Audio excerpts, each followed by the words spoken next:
The National Ice Centre, Nottingham, home of the Elite Ice Hockey League showpiece event, the playoff finals. The last 2 years have been all about the Sheffield Steelers, but this year the Steelers have struggled and fell at the first hurdle.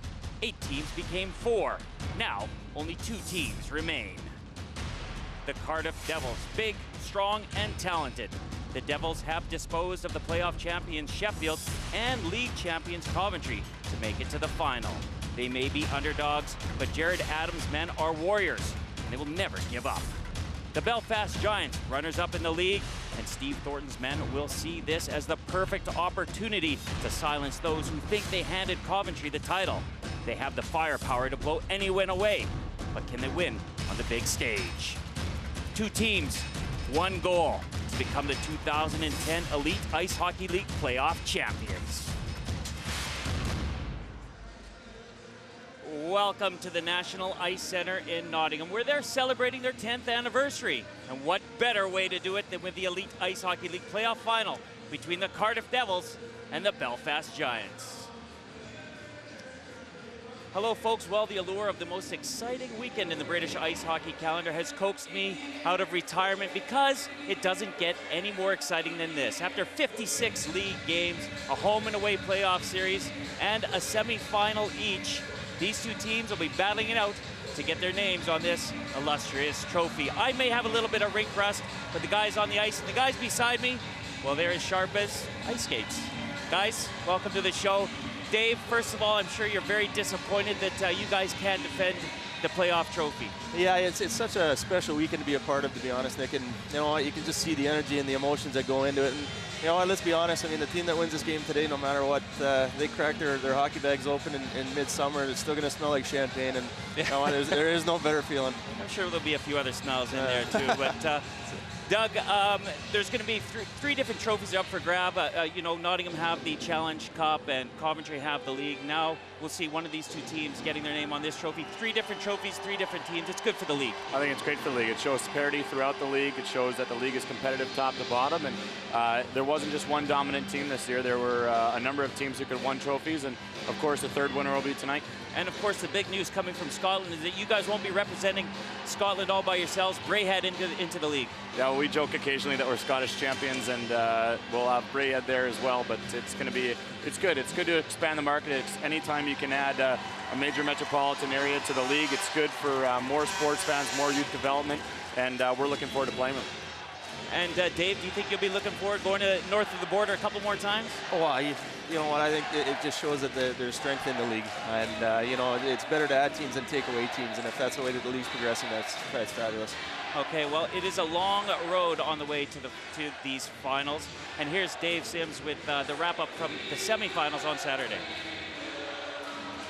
First semi-final between the Cardiff Devils and the league champions, the Coventry Blaze. Phil Hill just bangs one home after Hirsch had made the first stop.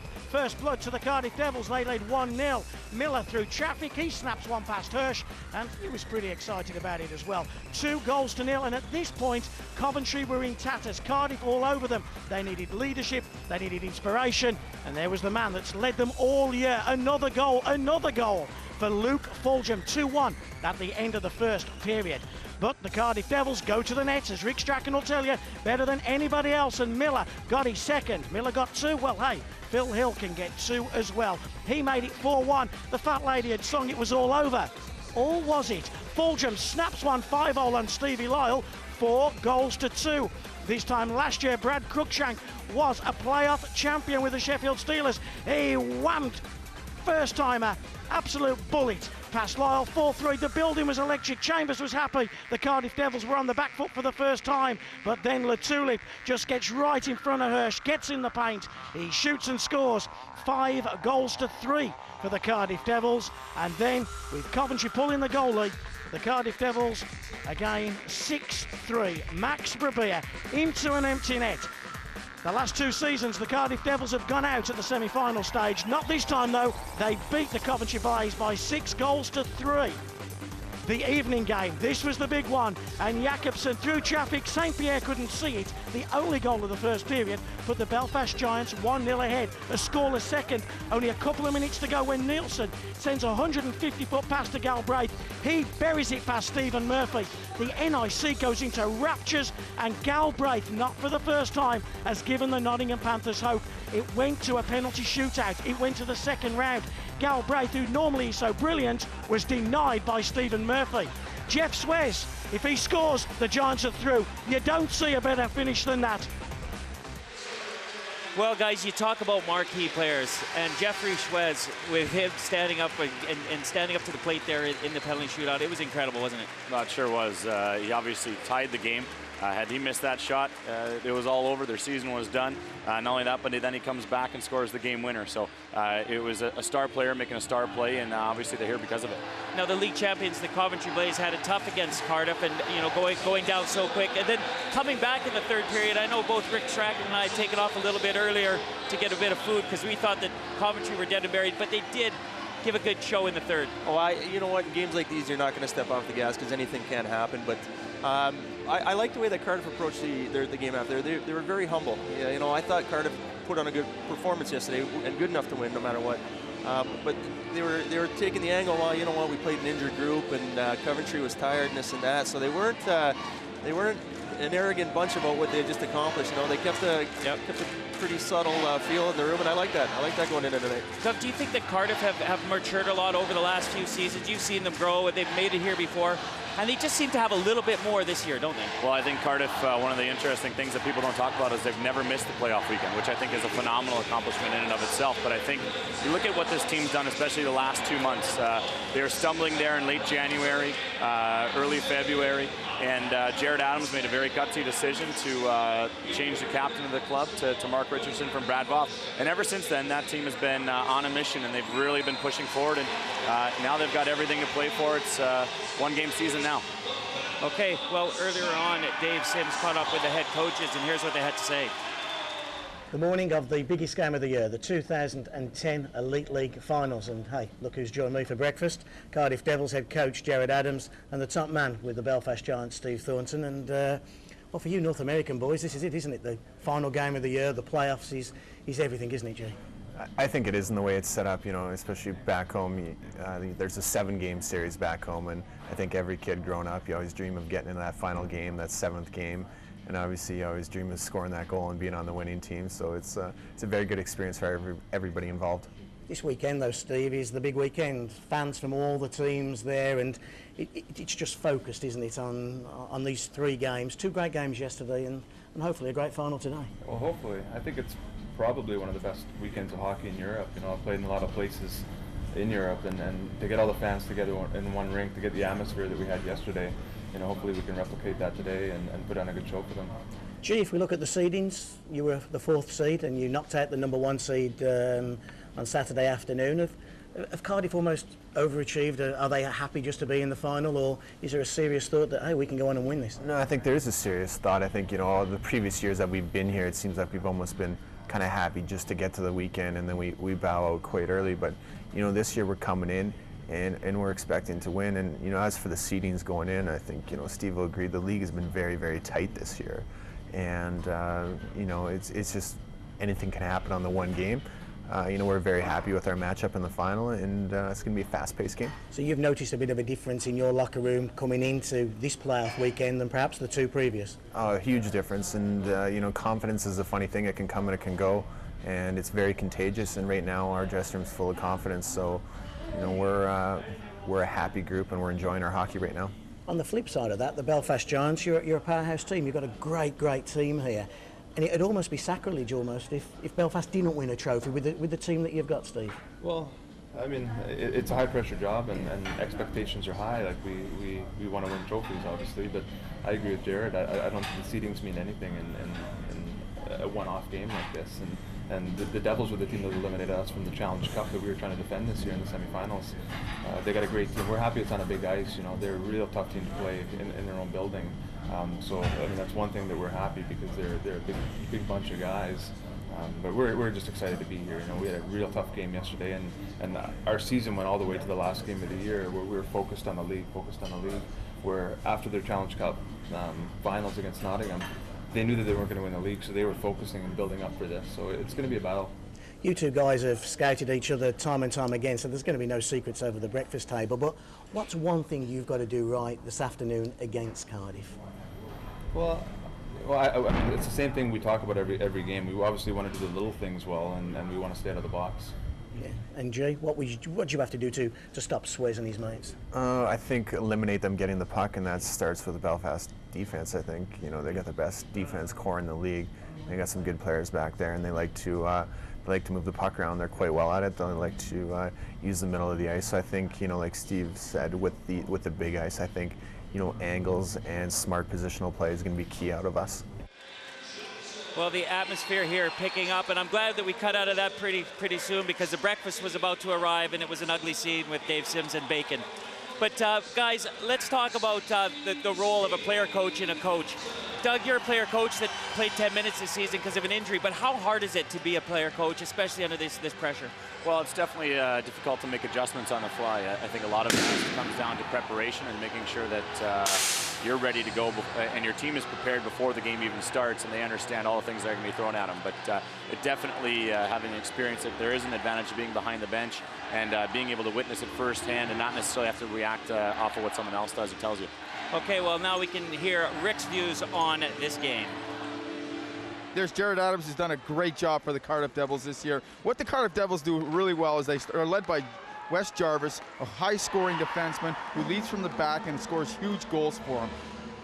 Right here you see Jarvis is taking the puck to the net and burying it. What else they do very well, and they do it better than any team in the league, is go to the net. Right here, Brad Bob goes to the net, runs over defenseman, causes a screen. Right here. They do it better than any team in the league. They keep going to the net. They're relentless. They get in goalies' ways. And Brad Both, he can change any game at any time. Right here, he goes in for the big hit. He misses, but every defenseman in the league knowing Brad Both's on the ice, and they got to keep their head up. Right here, and they're led by Stevie Lyle, who had an outstanding year for the Cardiff Devils, and one of the reasons they're here is because of him. And Belfast Giants, probably the most skilled team in the Elite League, led by Shields and Swez. Right here, you'll hear that name quite often. If they're going to be successful, Swez and Shields have to have a huge game for the Belfast Giants. Their power play is outstanding. Right here, you watch this tip-tack-toe in the net. They make it look that easy. Right here, Swez can shoot, but he passes to Shields, buries the puck. This whole team isn't basically buried around Swez and Shields, but they can be physical as well. And Stevie Murphy, the league-leading goaltender, best goals against average, best save percentage, and an outstanding 8 shutouts this year. If they want to win, he's got to be hot tonight. Well, as the national anthems go on behind us, guys, I'm going to ask you for predictions. Dave, first of all, your prediction for the game. Well, you know what? I think Belfast probably edges Cardiff in every category, but I like the way Cardiff played yesterday and having the playoffs. I think that the scoring's got to come from secondary people. Your Smiths and your beer bars are going to be your star players, but the support cast, Miller, Latulip, those guys got to step up.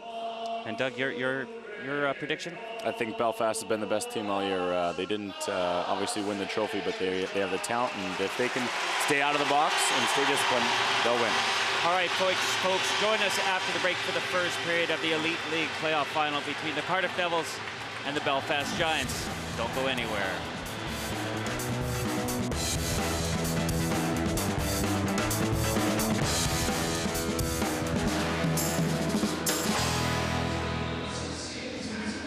Welcome back, folks. The first period almost get ready to get underway. Let's head up to our commentary team of Dave Sims and Rick Strachan. Thanks very much indeed, Rick. Good to have you back. Rick Strachan, a great final to a great season. There's Jared Adams. Let's take a look, though, first of all, at the 2 team lineups this evening. And we'll start off with the team that man, Steve Thornton, is going to be coaching. The Belfast Giants, taking a look at their roster.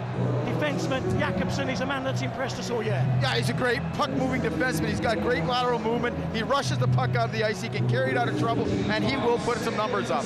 And then, of course, up front, everybody loves Jeffrey Swez. Well, of course he is. He's a power forward with the sweetest hands. We saw last night, 2 goals. You can't get any better than that. He's a calm customer as well, isn't he? Oh yeah, he's been here before. This is nothing new to him. I'm sorry, Jeffrey, are we holding you up? Let's take a look at the Cardiff Devils. In goal, Stevie Lyle. You talk about goaltending. Lyle versus Murphy. Lily has to have a big night. Yeah, to win championships, you got to have great goaltending. And I think tonight is going to be a goaltending battle between Lyle and Murphy. And then up front, we talked about Swez. So if Swez is the key guy for the Giants, who's that killer guy for the Cardiff Devils? Well, tonight it's got to be Mark Smith.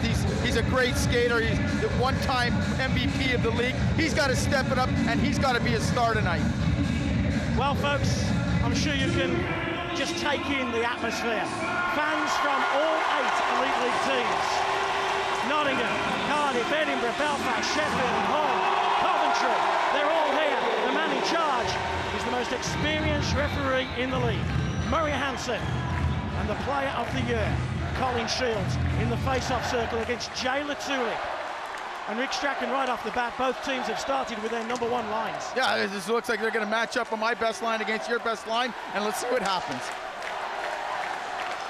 Straight away, Tarwick, who's the first man to get hit by Swez. Stick check from Murphy. And here comes the player of the year, Colin Shields, who chips into the opposite corner. Shields misses out, Cook waits, but Swez in the corner first. Still with Jeffrey Swez. Swez fires one into Bateman's skates. Good work by Cook in his first year with the Belfast Giants. Grabia goes rink wide, he's looking for Mark Smith. Murphy comes out of his goal. How important that first touch? It's important. Every player wants to get out in the ice, touch the puck, make a hit, and then get off and get ready. And we've had our first line change as well as Chevrier finishes. Out with young Peacock, who is the young player of the year. A lot of stars, a lot of studs, and here's Brad Voth, the most recognisable figure in the Elite Ice Hockey League, to Ryan Finnerty, looking to win his 3rd consecutive playoff championship. Drives to the net, poke check by Murphy. Having a man who's been there before in Finnerty, hugely important. Oh, it's all that experience. He's been there, he's won 2 in a row. Cardiff brought him here because they thought they needed some leadership to take him to the top. Here's Kevin Phillips. His brother Davy Phillips led the Belfast Giants defence last season. He's up in Rockford in the American Hockey League. What a story that is. And Kevin Phillips takes his brother's job here in Belfast. Shane Johnson playing his last professional game of ice hockey after an illustrious career. What a player, what a guy. Oh yeah, he's just been a great defenseman his whole career, and what a way for him to go tonight with a trophy. Well, Shane Johnson, of course, you talk about experience, a man who scored goals in playoff finals before. Yeah, the last time he was here, he scored two goals, and those are the 2 that put him over the top. Talking to 2 goals, Phil Hill had 2 goals in the semi-final against the Coventry Blaze.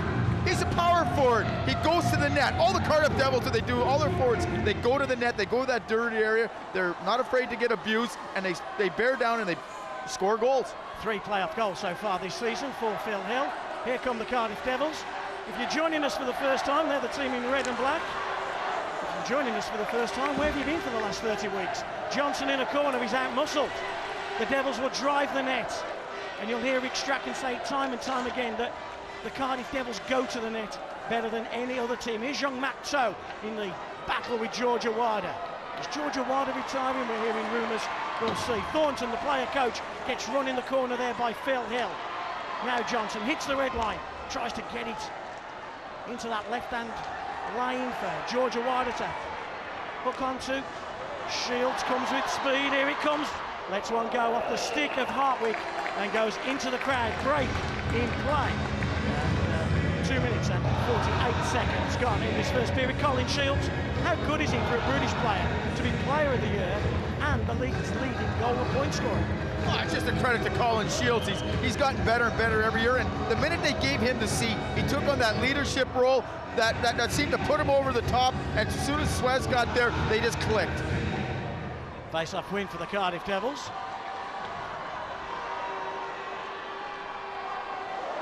A little bit of a pig's ear in front of Stevie Lyle's goal. His heart would have been in his mouth. Now, if you think Torval and Dean can skate, have a look at this fella, Jakobsen, 5. So free-flowing. Here's Swez. Still Jeffrey Swez gets the shot away. Intercepted by Richardson, the captain of the Cardiff Devils. Smith in a foot race with Jakobsen. those one-on-one battles so important, Rick.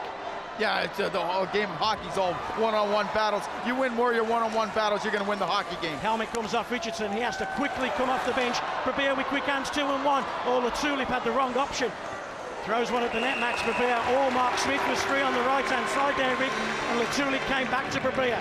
Yeah, he came back. He should have passed it to the other side, but you know, he made the pass over the blue line. But right there, they got the puck wide, and what do? They drove the net. But what Stevie Lyles or Murphy's got to do tonight, right here, he dumps it off. And now they got someone going to the net. Murphy does a great job. What he has to do tonight is freeze those rebounds, because anything laying there, they're going to bang them in.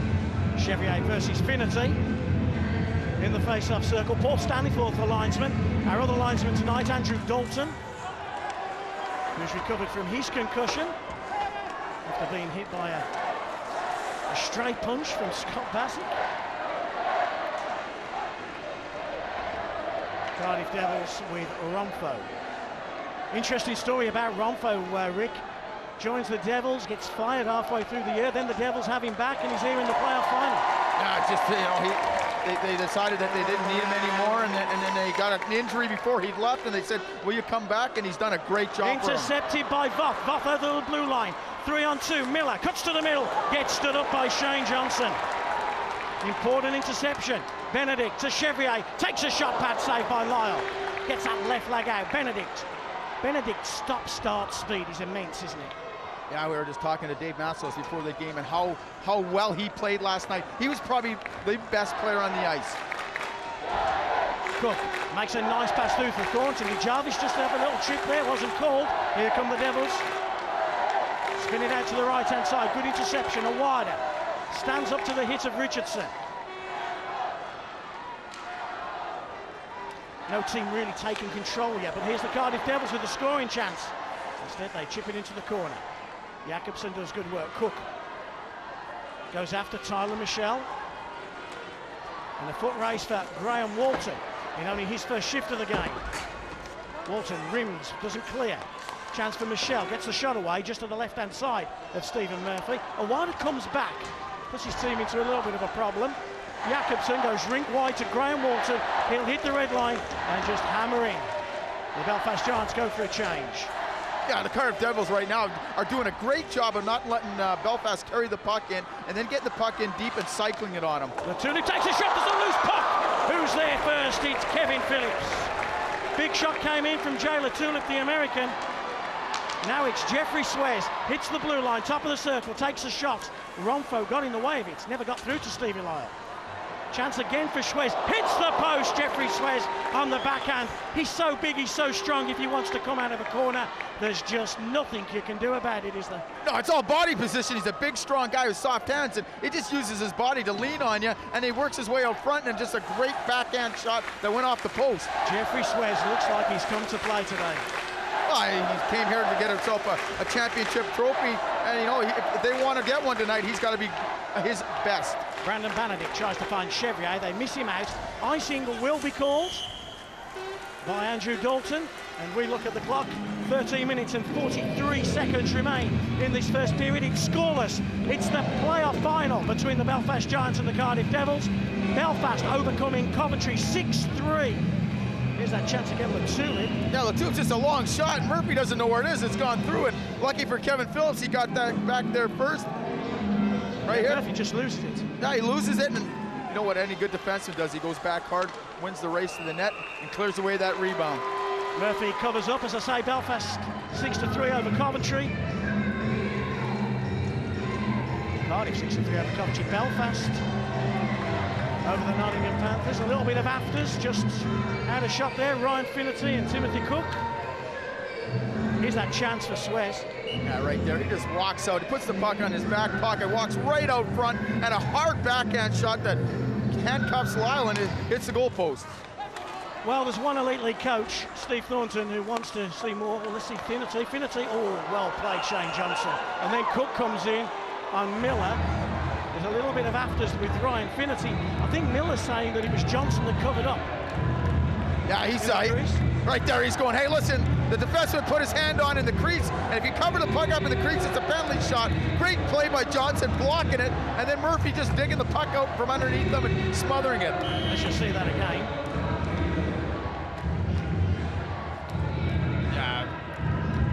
But right there, what do the Cardiff Devils do? There's a loose puck. There's 3 of them. They're hacking and whacking.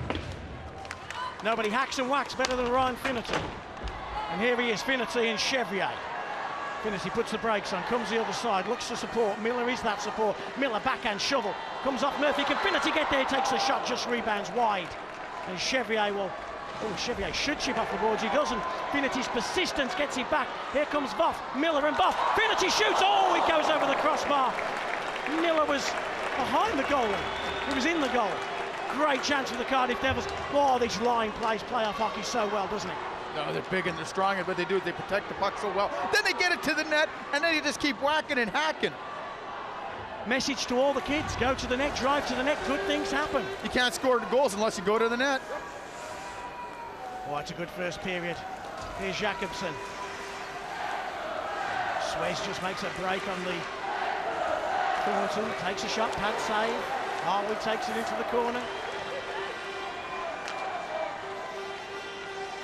Owada doesn't connect. And Phil Hill chips through into the neutral zone. Picked it up by Kevin Phillips. Scott Rompo. And Phil Hill. Phillips, every single chance the Belfast Giants or the Cardiff Devils get to finish a hit, they're finishing a hit, aren't they? Oh, they're both 2 physical teams, and right now, Belfast is playing the late game last night. Cardiff Devils want to pound on them early. Johnson grabs Latulip, no penalty called, and Murray Hansen won't want to influence this game in any way. He'll want the players to decide. He's done so many championship games. Unless you cut someone's arm off, he's not calling a penalty. Suez comes in, and Suez intimidates, doesn't he? When he gets into that position, he's 6 foot away, about to land a hit. The defenseman's conscious of it. Oh yeah, when Brad Voff's on the ice or Suez, they know that they're going to get pounded hard, so sometimes they rush that puck and make a bad decision. Long stretch pass. Bateman gets a tip on it. Jarvis. Still with Wes Jarvis. What a pass to Mark Smith. Stunning pass. Here's Smith, top of the circle. Jakobsen, though, looks him straight in the chest, and you're not going anywhere. Bateman. Bateman again, left-handed shot, takes a shot wide, stick side of Stevie Lyle's goal.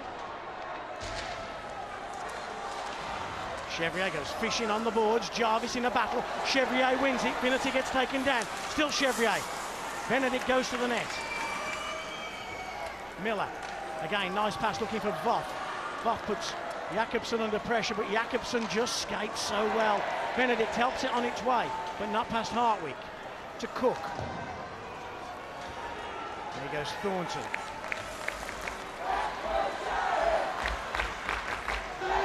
Hartwig to Miller. Good play again by Phillips. Phillips has had an excellent first 10 minutes. Thornton out to the right-hand side of Wilder. Takes a shot high into the shoulder of Stevie Lyle. Got some great end-to-end action. Back it goes again. Teams are changing up as well. They're short, sharp shifts, aren't they?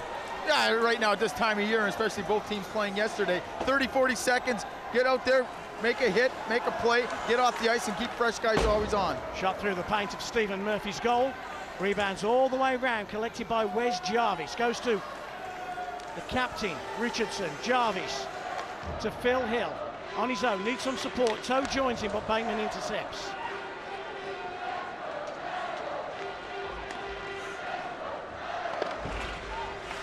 Jarvis again on the boards, man out in front with Smith. Smith goes to the net, Beer's out there as well.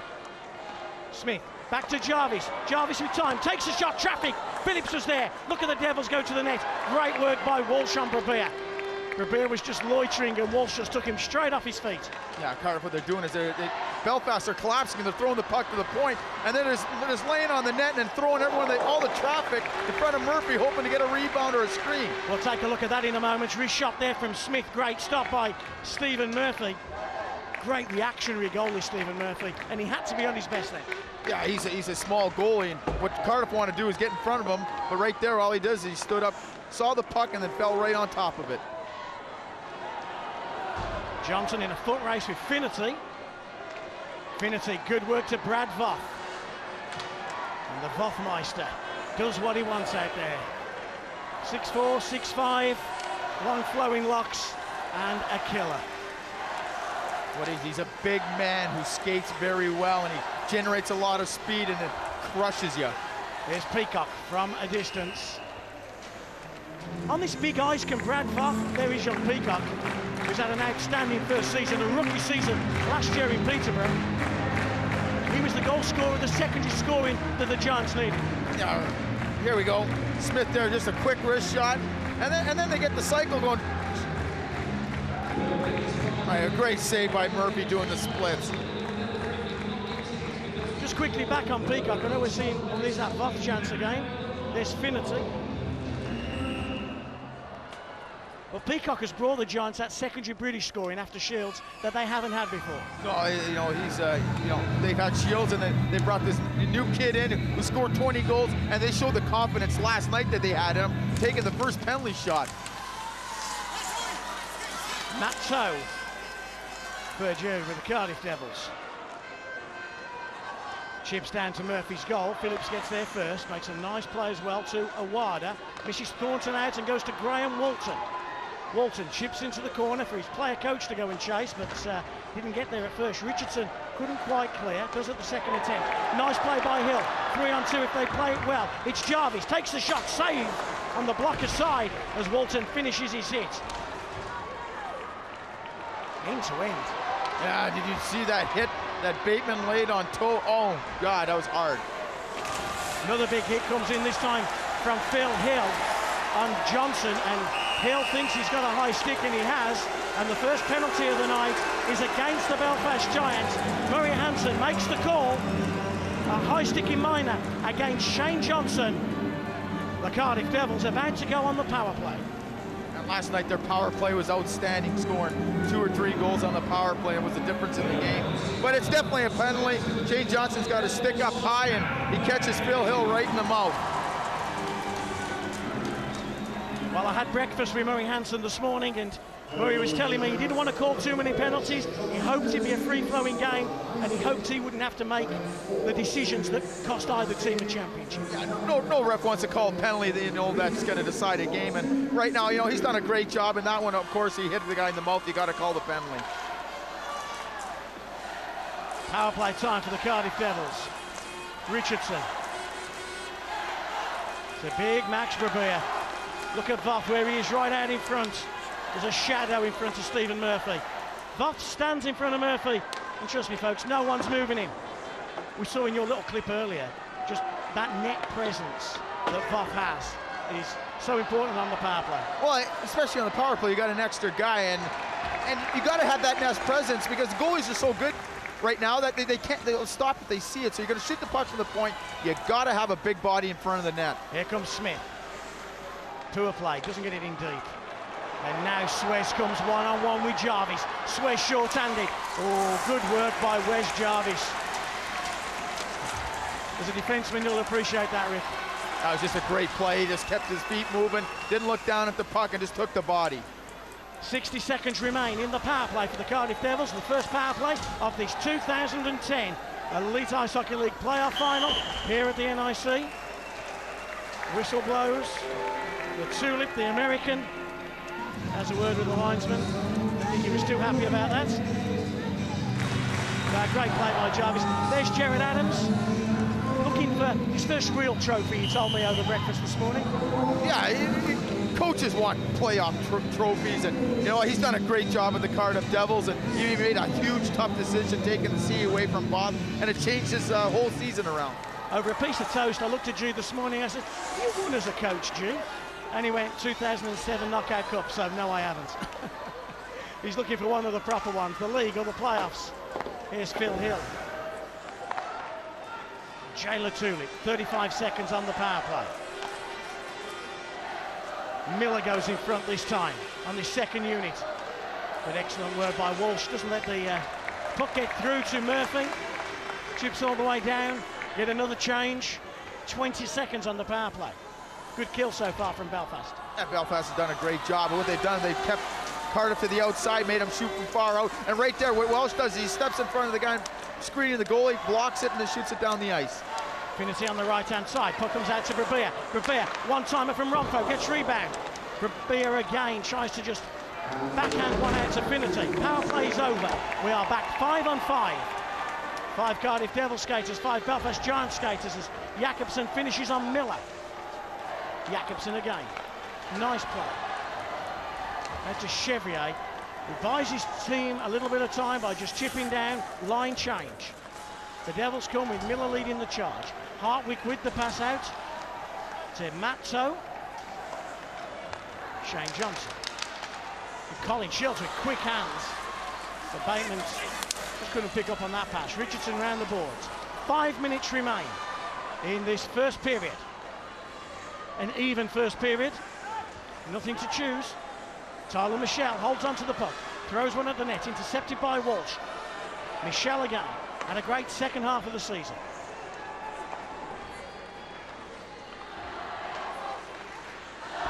Shane Johnson finishes. And that goes rink wide himself. Bateman has to circle back. And again, the team's taken that opportunity for a line change. Bateman's left the puck. Just lost a tad of intensity the last minute or so. Yeah, they both come out and, you know, emotional the first 15 minutes. It just, you know, right now they're getting tired towards the end of the period. All they want to do is get the puck in deep, get off, and make no mistakes. Icing called. And we'll come all the way back in front of Stephen Murphy's goal.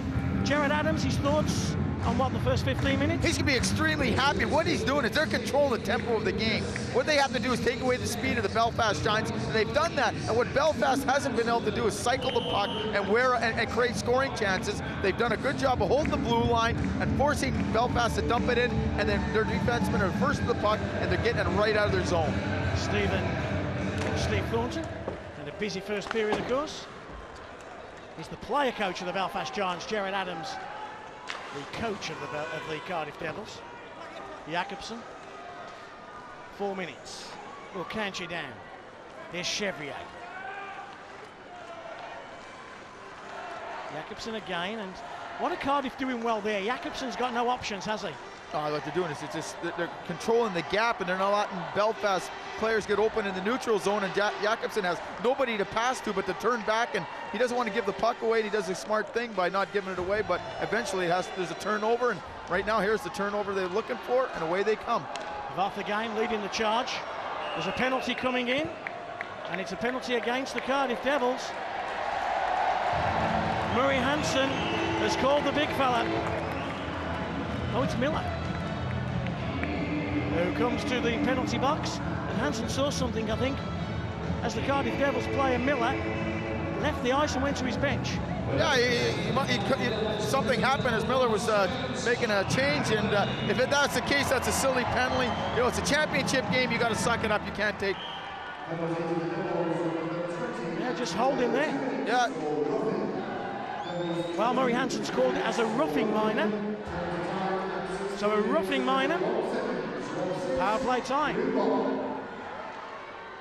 This time for the Belfast Giants. So we saw the net presence that Voth had on the Cardiff power play. What's different about the Belfast Giants power play? They're a team that likes to move the puck very quick around the box and then just find somebody high in the slot or the back door for the one-timer.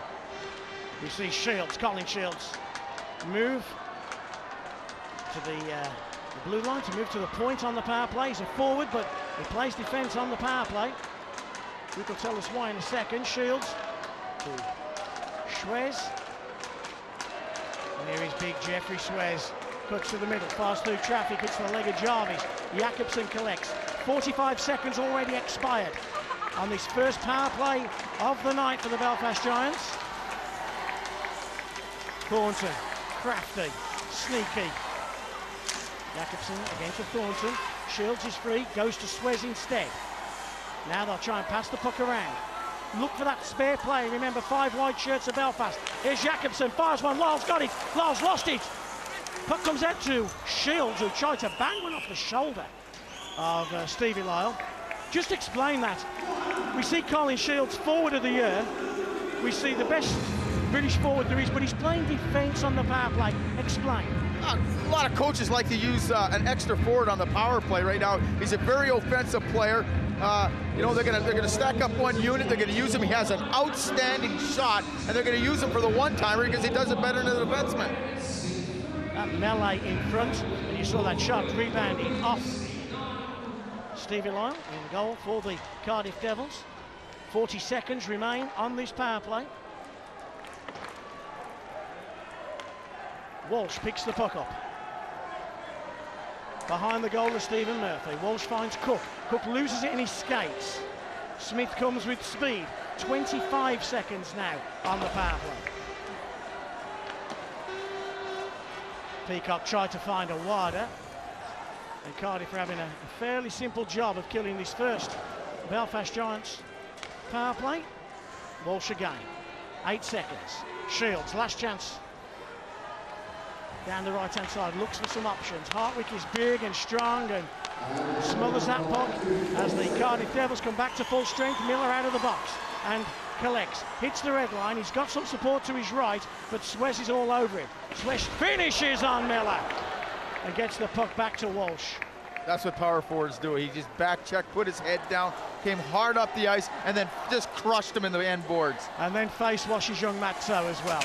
Bateman finishes on Richardson. Schwez, who pretty much can do what he likes out there. Schwez makes a nice pass. Jakobsen takes a shot. Lyle comes out and loses it and then grabs it again. Great play by Stevie Lyle. Look how far out of his net he is.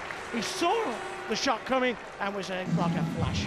He read it very well. He saw Suez turn back up to the boards and go across ice to Jacobson. And what he does, instead of staying in his net, he cuts down the angle. He charges out at him right there. Look where he is.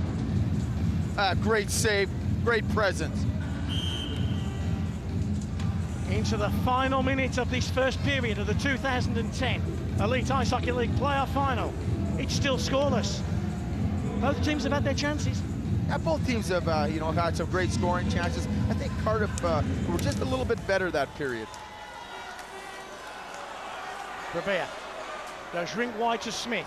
Here is Smith. Latulip just behind him. Smith goes round Jakobsen, puts the brakes on, looks for support. Rebere's out in front. Rebere gets taken down. Penalty coming in. Rebere has gone down. And I think that was a high stick. And Evan Chevrier makes his way to the penalty box. A late power play in the first period going the way of the Cardiff Devils. But poor old Max has taken one in the mouth for his team. Right there, the Cardiff Devils are winning races to pucks. And the key in hockey to create scoring chances is be the first to the pucks. And they're doing a great job of winning those races and they can control the offensive zone. High stick call there by Murray Hansen. Second power play. The first power play didn't really click, did it, for the Cardiff Devils? They haven't got Voth out on the ice, but they have got Phil Hill, who is the British version of Brad Voth. Latulip in the face-off circle. Latulip back to Jarvis. Latulip, Jarvis takes a shot. Rebound in front. Murphy, there's a penalty coming in, and I think Miller, is it for interference? Or is it Shane Johnson on Miller for interference? Murray Hansen knows what he's called. Miller's going to the box because Murray Hansen says, okay, you can go to the net, but there's no reason for you to do the spinorama and fall on top of him. You can go there aggressively, and that's a great call by Murray Hansen. 2 minutes for interference called by Hansen. See it again. Yeah, right here. You know what? He's going to the net. No one's even touched him. But you know what? Cardiff, they've made 11 of going to the net and followed on goaltenders. But Murray Hansen right here, no one's even touched him. He flattened him. So would you say that's a dumb call because your team's on the power play and Miller's there just taking just like a dumb penalty? Yeah, that's a needless penalty. You're on the power play for 4 minutes because Chevrier got 2 and 2 for high sticking, and now you just kind of nullified half of that power play. How do you think he looks, Jared Adams? I think he looks pretty comfortable right now. Oh, yeah, he's very comfortable. 25 seconds remain then. 4 on 4. That means there's a lot of ice as Smith fires one. Where's that puck rebounded? Shane Johnson's got it. Swez just ahead of him. Here's Colin Shields. Good poke check by Richardson. End to end. And 4 on 4, it's even more so. A bullet coming in from Mark Smith. Chip through into the neutral zone. The period comes to a conclusion. A scoreless first period. And Rick Strachan, your thoughts on that first period? Chances either end, but no team really being dominant. No team really dominant. I'm impressed with the Cardiff Devils right now. They've done a great job of nullifying the speed of the Belfast Giants. Holding the blue line right there is a great job, not letting them carry the puck in. And what's Jared Adams' thoughts? He looks pretty animated as he goes to the bench. He's an animated guy. He's happy right now. He knows that they were the better team that period, and they just got to build on it because the Belfast Giants, right now, that's their bus legs. And special teams, you can't take dumb penalties, Matt Miller. No, you cannot take penalties. You know, you're on the power play. There's no reason for you to run over the goalie. Well, folks, the first period has come to an end. The Cardiff Devils have gone left. The Belfast Giants have gone right. They'll head off to their dressing room. A scoreless first period. There's plenty more to come. Nick Rothwell's got Scott Christensen and Dave Matzos. They'll be back after this break. We'll see you soon.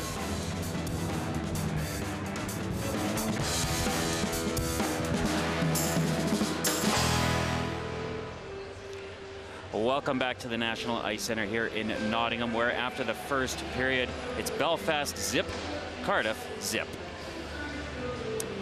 Well, both teams have definitely got rid of their bus legs. A fairly even first period, definitely on the scoreline, guys. But Rick Strachan up in commentary thinking Cardiff had a little bit of the edge. What do you think, Doug?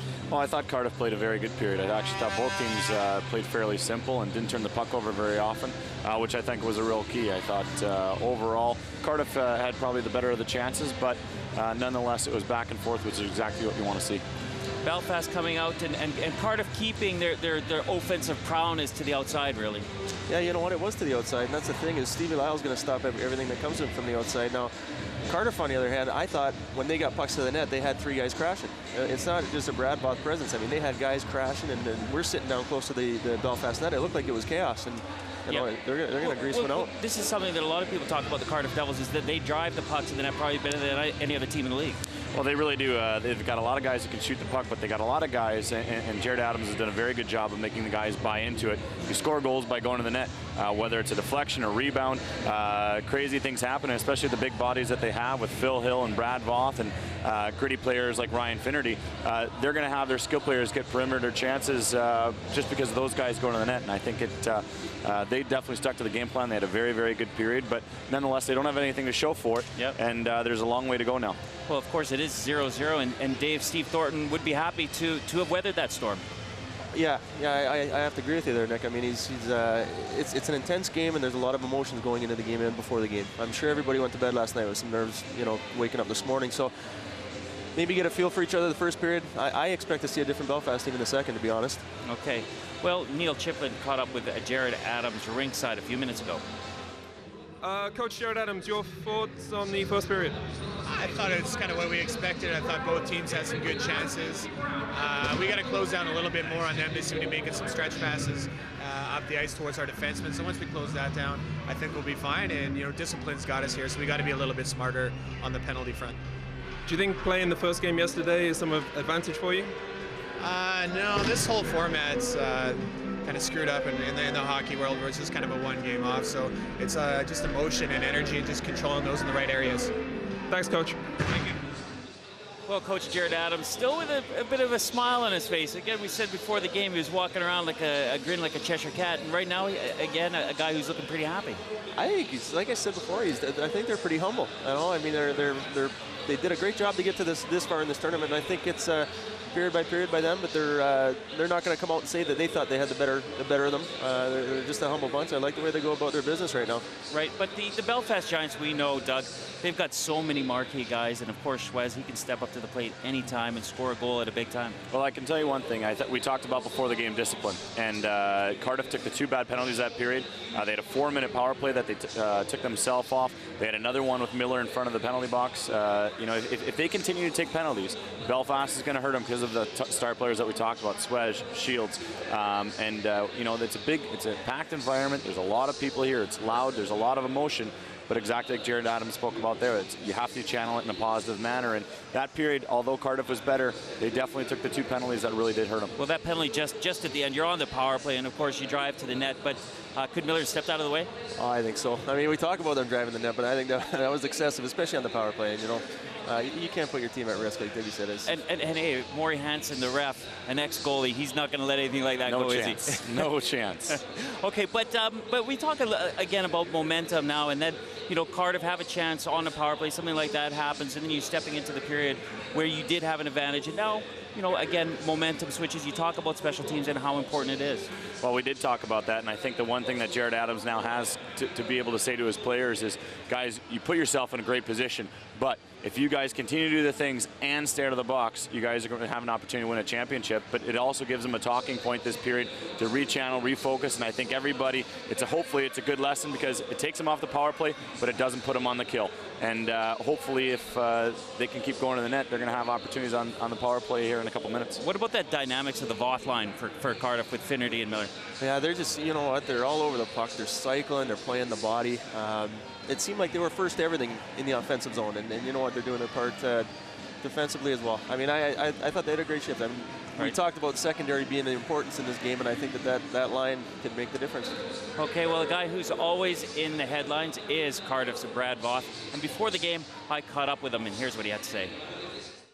Brad, it's your 5th season over here in the UK, and 2 times you've been in a final. You must want to get your hands on this trophy so bad.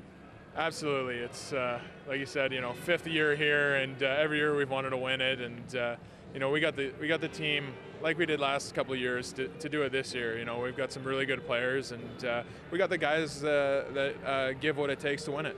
Now, of course, everyone's going to know, you know, you play a physical role for the Cardiff Devils. Is it going to be a part of the game tonight? Well, absolutely.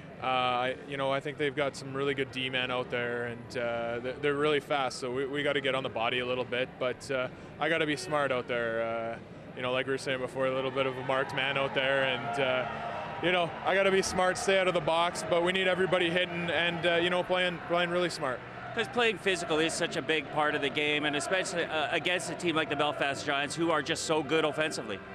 Well, yeah, they are offensively really well, and they've got a lot of skill. And you know, to counteract that, you got to hit them a little bit. But we got the skill, we got the speed as well, and I think we got the toughness. So you know, we're hoping to come out on top. Brad, of course, you know, like we said, you know, you play a physical role. You become a fan favorite, and you know, other teams always consider you when you're out on the ice. It is a big role to play, isn't it? Yeah, it's good and bad. I mean, the fans, I think they like me at home, and you know what, I think they like me on the road a little bit too. But during the game, they're not like that at all. They're yelling at me, and you know, if they're not yelling at me, I'm not doing my job. I know that. So it's definitely part of my game. If I could just score goals, I'd probably do that. But I'm not that skilled, so I got to go out there and hit and fight a little bit as well. Maybe if you scored more goals, you'd be in the NHL, with your size? Well, I'd like to think so. Now, of course, you mentioned it, you know, your 5th year over here. What's the future for Brad Voth? Well, you know what, I don't know as of right now. Just focusing on this weekend. In the past, I've kind of signed early and everything back to Cardiff, but this year, just kind of want to focus on this weekend and go home and have a bit of a vacation, and then start thinking about hockey again. So Brad Voth, one of the characters in the game of the Elite League, and one of the big guys, plays physical. And Doug, I know all of us are fans of the physical game, and you got to make sure that you have guys like that in a league like this. Well, I think Brad Voth's done an exceptional job physically. You know, he definitely toes the line, but you know, that's part of his job. That's what he gets paid to do. That's what makes him effective. I think he's actually done an exceptional job this evening, kind of turning the faucet off, making sure that he's making smart plays, staying physical, and of course staying out of the box, which is very important for him. Okay, and I know a guy upstairs, Dave Sims, who wouldn't mind having Brad Voth in his team, but we won't talk about that. Let's go upstairs to Dave and Rick with their thoughts of the first period.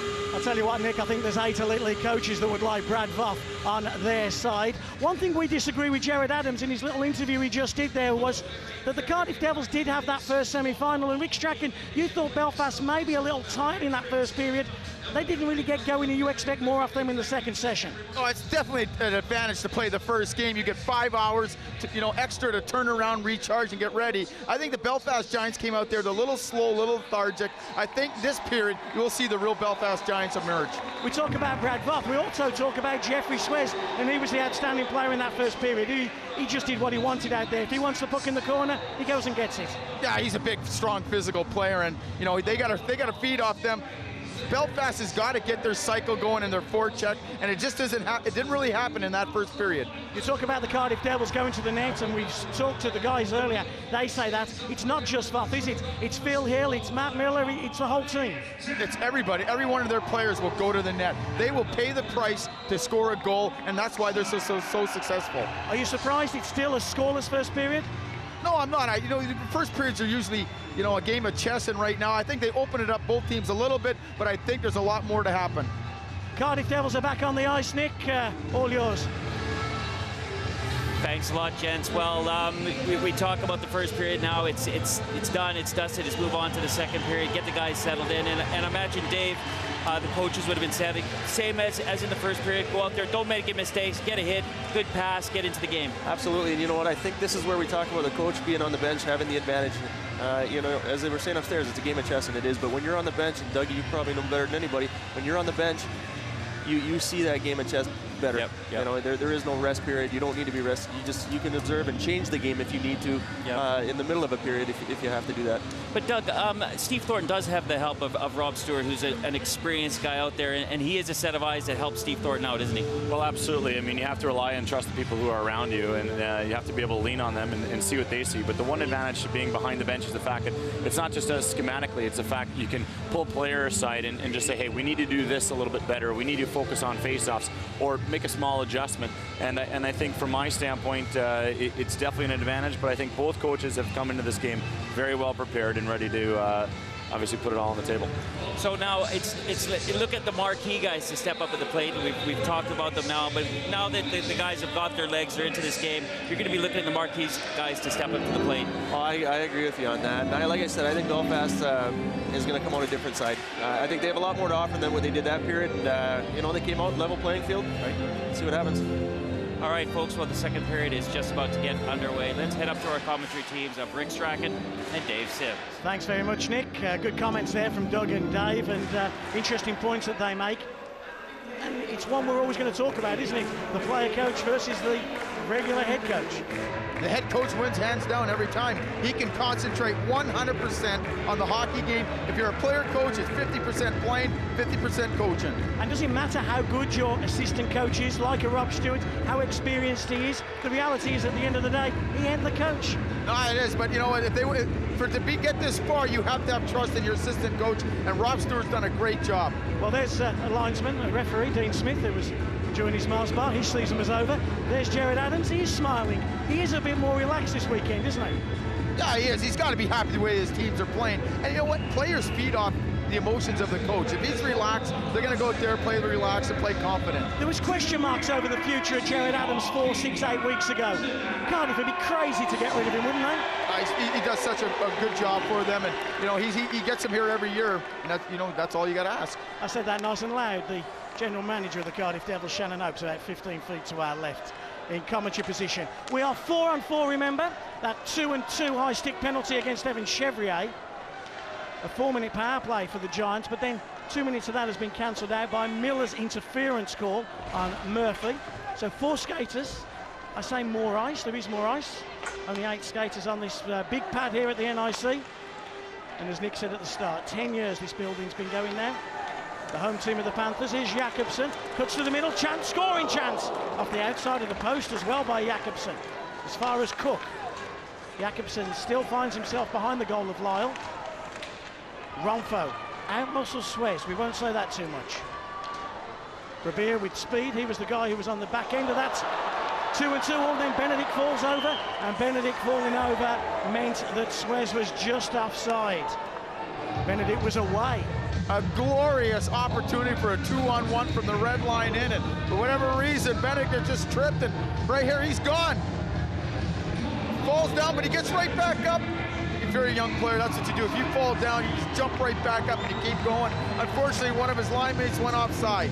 As good as Benedict is, he's yet to score in the playoffs. 21 goals in the Elite League in his first season here with the Belfast Giants. He's gritty, he's nasty. He's just one of those go-to-the-net guys. We like him, don't we? We've liked him all year, Benedict. If you're a young player and you're watching hockey, watch this guy because he always keeps his feet moving. Success in hockey is moving your feet, and he always moves his feet, and what he never does, he never turns. It's stop and start. In 13 seconds, the Cardiff Devils will go on the power play. 13 seconds remain on that Miller penalty. And they'll have, if I can do my maths quickly, 1 minute and 52 seconds. A full 2 minutes, pretty much. Benedict in the circle. Offensive zone draw. And a face-off win for Benedict. Back to Kevin Phillips, goes rink wide to Walsh, who at the front of the net is Benedict, who scores! Walsh threw it at the net. Benedict was right out in front.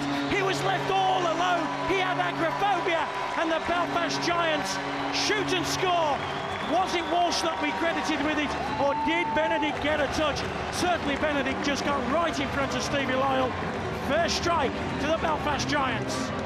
And we talk about face-offs, and right there, face-off, they win the draw clean. Right back to Kevin Phillips, a quick, hard pass, and then it's just a wrist shot right there. Benedict goes to the net, tips it, and in it goes. Walsh, Benedict. Yeah, he got the tip. We'll see it again. Benedict just goes to the net.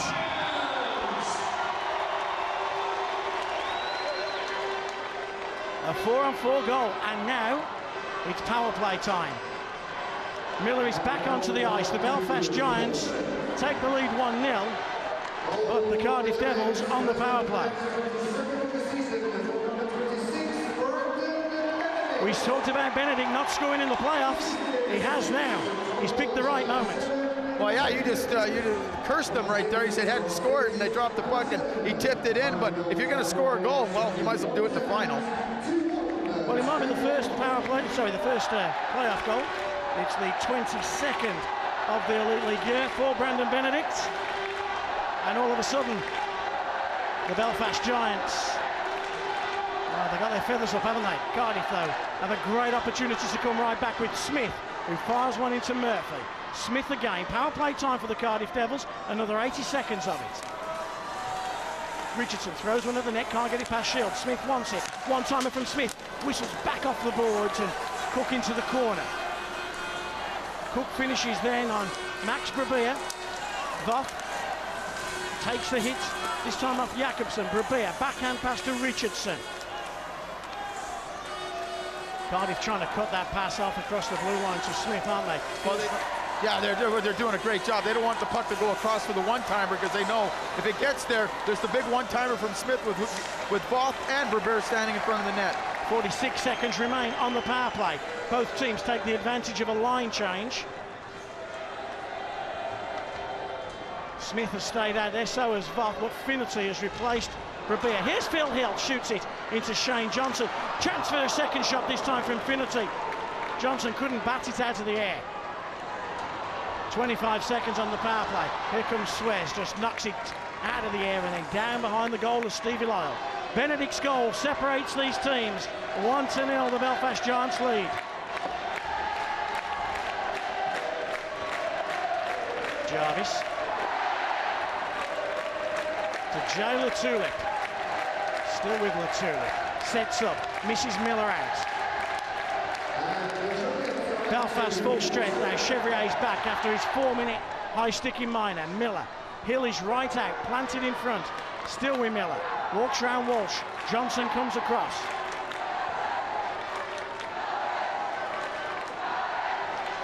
End-to-end stuff, and it's fast action. Here's Phil Hill looking for his third of the weekend.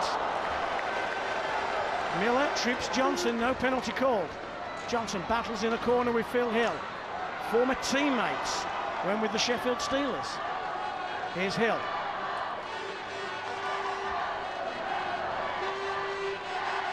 Belfast doing a good job just keeping Cardiff pen to the outside here. Yeah, right now they're tired out there. They're just doing a great job of not letting them get turned around, taking the puck to the net. On the other hand, Cardiff's doing a great job of cycling, and they just got a line change. Here's Brabir. You can get that quick line change, can't you, in the second period as well? Offensive zone. When you're in the offensive zone, your bench is right there on the blue line. Yeah, it's a quick change. You get tired, you cycle the puck, you roll real high, you jump on and put a fresh guy on there. And Belfast did the smart thing. Just hit the puck, shoot it down the ice, and get a rest. They've had a rest. There is Romfo, who Jared Adams told me has probably been their best defenseman in the last month. Here's those chances again. Yeah, right here, Phil Hill, right there. Takes the puck, throws it on. Where's Miller? Back post, waiting for the rebound. Ryan Finnerty looking to win his third consecutive playoff final. Assisted on the game-winning goal in the 2008 playoff final. Scored the second goal in the 2-0 win in the 2009 playoff final. But right now, he's 1-0 down. And he's never been down in the playoff final. Smith has found Brabir. Tries back to Finnerty. Smith. Oh, perhaps Brabir will regret that. Perhaps Brabir should have taken it on his own. Here's Smith. Still Smith. He's walked into a lane. Takes a shot. Murphy makes a save and covers up. Is that great skating by Mark Smith, or did Belfast just let him go? Or they loosen him? Oh, right there. Belfast is tired. They're dying. They chip the puck out. They make a bad change, and all they do is they fire the puck off the Smith, and they're attacking. And the Belfast Giants are scrambling to get back in their zone. You said to me in the break, we touched on it in our little bit to camera earlier, that perhaps Belfast tired after that first period, but they've just got rid of those legs now, and they have come out flying in the second period. Yeah, they're skating a lot better, and they're moving the puck, but you know they got to get the puck in the offensive zone here and start getting the cycle going. Matzo chips. Suez will get there first. Phil Hill's going to finish on him, and does. Belfast just chip out. Icing will be called when Scott Romfo touches the puck. He does, and he'll come all the way back in front of Stephen Murphy. Belfast have to keep the same 5 players on the ice, having given up the icing. We talk about players who've impressed. This Michelle kid, what a second half of the year that lad's had. No, he's a grinder. He skates very well. He finishes his check. He's got decent hands. He works extremely hard. Gives it everything he's got every single shift. Scored as well in the playoff quarter-final against the Sheffield Steelers. Here's Finnerty. He'll drive to the net. Jakobsen does a good job getting it only as far as Voth. Back to Miller. The Cardiff Devils overcame Sheffield in the quarter-final and then overcame the Coventry Blaze in the semi-final. Belfast had a fairly easy passage against the Newcastle Vipers in the quarter-final before that penalty shot win over the Nottingham Panthers. There is Rob Stewart, the assistant coach, the bench coach of Belfast. Now, right now, he's going, okay, guys, let's win the draw. Let's be able to carry the puck to the red line, soft dump it in, and we got to get some fresh guys out there because Carter's had 3 line changes, and these guys can't get off the ice. 5.5 gone, second period. Belfast desperate for a line change. Finnerty. Now young Phillips. And Finnerty just battling and battling some more. Miller. Oh, they just drive the net. Voth coming in. Here comes the Belfast Giants. They've got some energy from somewhere. It's Suez. Maybe Jakobsen on the back pass. No. Goes straight towards the net. Belfast trying to get a change. 3, 4 of the 5 have got that change now. Bateman's out there, Benedict's out there. A slash and a hack from Chevrier. Johnson and Voth just line up against each other to the left of your screen there. Shane Johnson using his experience. He was just giving Brad Voth a little hack and a whack.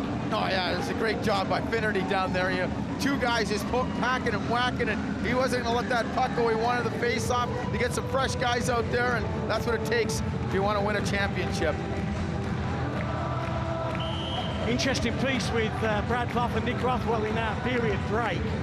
Did you see Brad Voth's future in Cardiff? He's the face of Cardiff. He's their identity, isn't he? He's the mayor. He's the mayor of Cardiff. Lots of rumours around Brad Voth's future. If I'm not mistaken, I think he's getting married in the summer as well. Peacock loses out. He was weak on a stick check. Smith on a one-timer.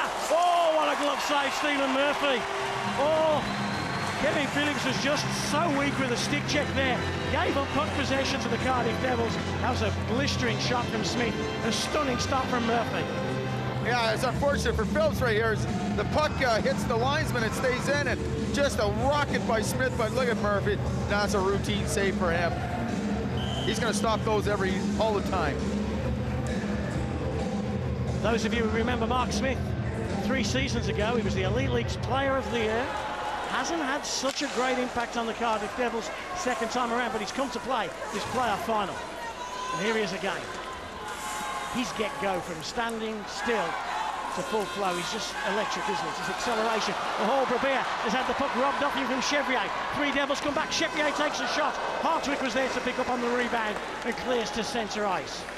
Now it's Walsh's turn to Evan Chevrier. Shovels one down behind Lyle's goal. Benedict finishes on Hartwick. Down the right-hand side comes Jayla Tulip on his off wing. Walton comes across. Thornton, who gets a firm hit from Romfo. 7.5 minutes gone. We've had a goal, and it's gone the way of the Belfast Giants. Brandon Benedict, his first playoff game of the season. How important will that goal be? Here's Michael Jakobsen. Walton. Walton gets caught on the puck. And here come the Devils. It's Jarvis. Good work from Cook. Big and strong, and then finishes a second time. Those are 2 big men right there. Cook just wrestled down Jarvis, and that's not an easy feat. Just look at that battle. And then a hack and a whack from Thornton. And Thornton again just chips out. Good work from the Belfast Giants. The Cardiff Devils are just applying extreme pressure, and all Belfast is doing is just chipping it out and getting a change. Finnerty. Here's that line. We love this line. Miller, Finnerty and Vaught. And Finnerty again. Persistence to Miller. Great save by Stephen Murphy. Here comes Suez. Miller intercepts, and those 3 go off again. Miller, Finnerty and Vaught. But Suez comes back, and a hack and a whack from Miller. It's getting physical as well. On the puck, off the puck, in every area. Yeah, the Cardiff Devils are just turned. There's Brad Vaught just running over Suez. Well, Vaught and Suez, the 2 big men for these 2 finalist teams. But Cardiff have turned the intensity levels up since going 1-0 down. Yeah, they've turned up the heat right now. They're just putting all kinds of pressure on the Belfast Giants. They're winning the one-on-one battles. Right now, they're shutting them down in the neutral zone. And watch this. That's how you go to the net. You run everything over. And then here goes the puck, and then there's a slash. There it is, Suez coming in, a little cross-check going, you can't do that to me. People say that Brad Vaught is best suited to the small rink, and of course he is. But I tell you what, Brad Vaught can play in any size rink, can't he? Well, for a big man, he skates well enough to play in the big rink on the big ice pad. The Mayor of Cardiff, Brad Vaught. Here's Evan Chevrier. Puts the brakes on.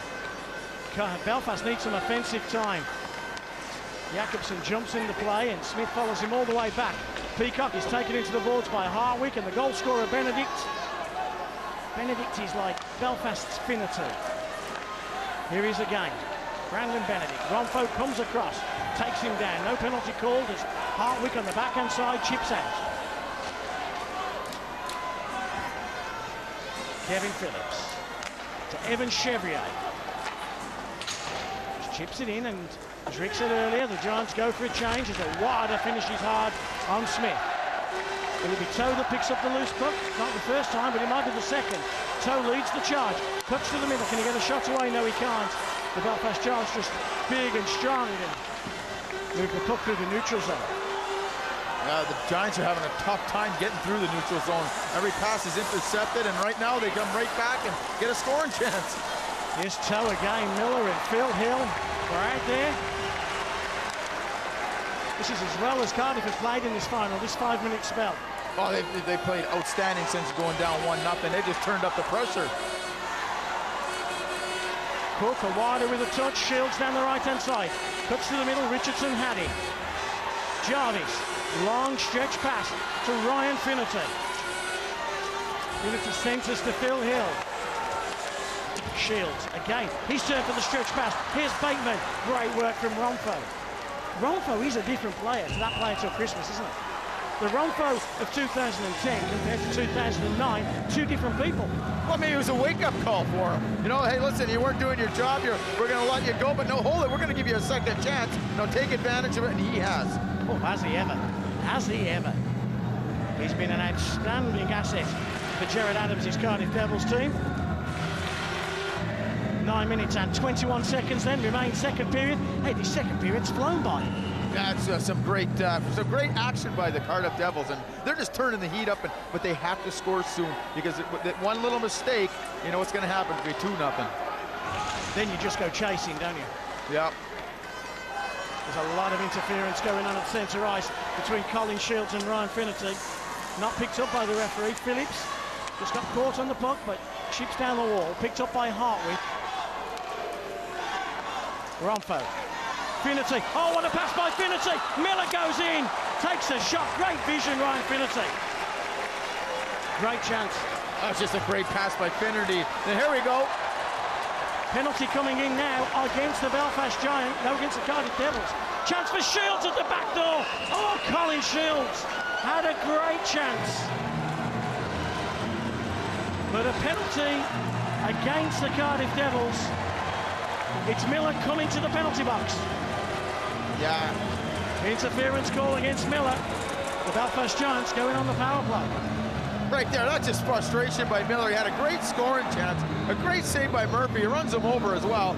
And then he's coming back, and Finnerty's in a little battle with one of the defensemen, and he kind of interferes. But here's just a great play. Watch this. Swaz just delay, right to Bateman, right across Shields. He had an open net if he could get a stick on it. Colin Shields, the Elite League Player of the Year. If the Belfast Giants are unsuccessful tonight, he'll be having a few nightmares about that one. Right at the back door.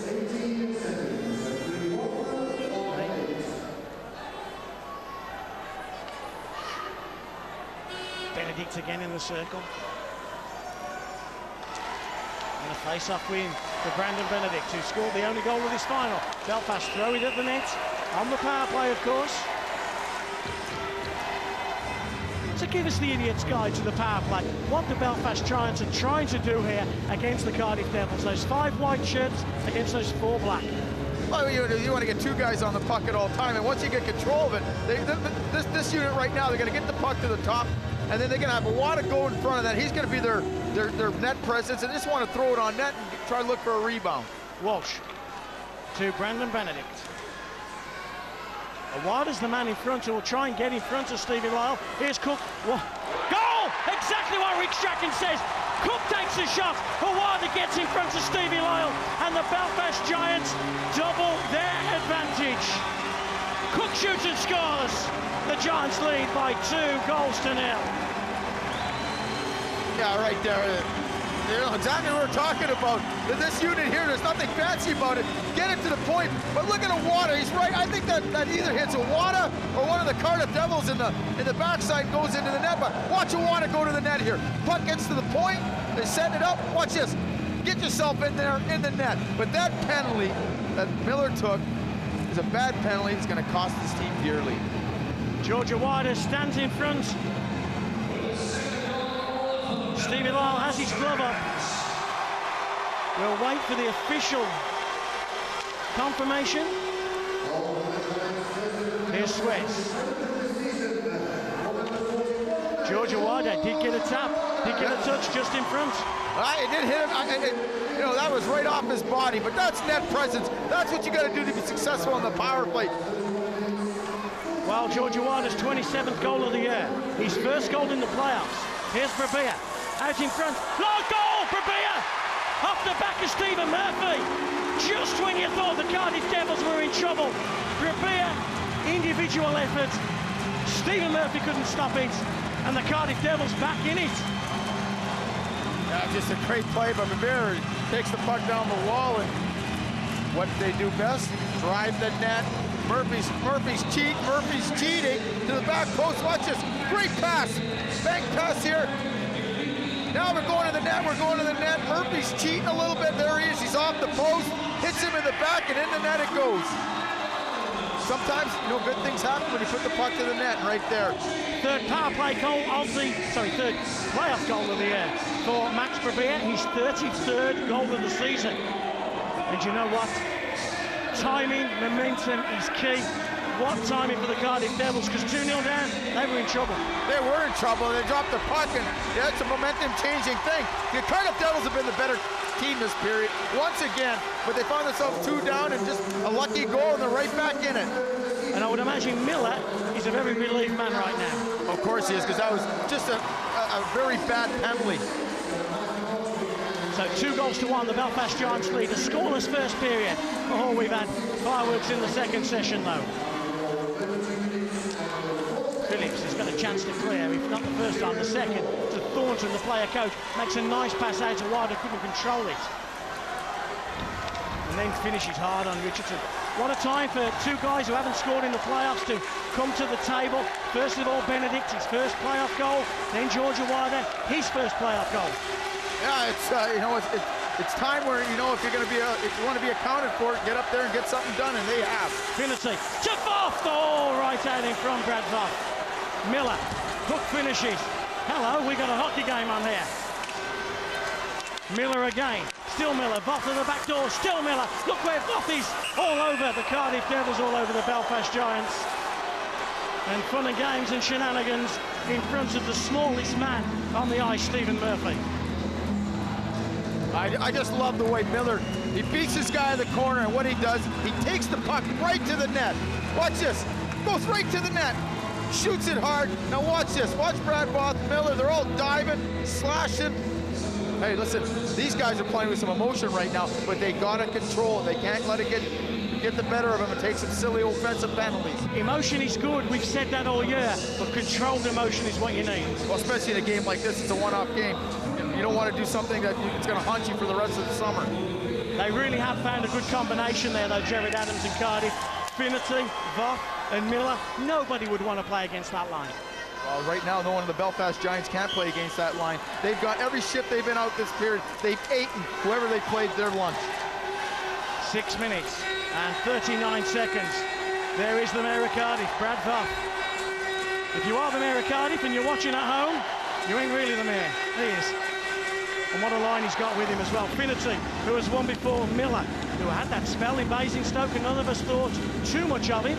And when he comes here, plays the full season, and has been great.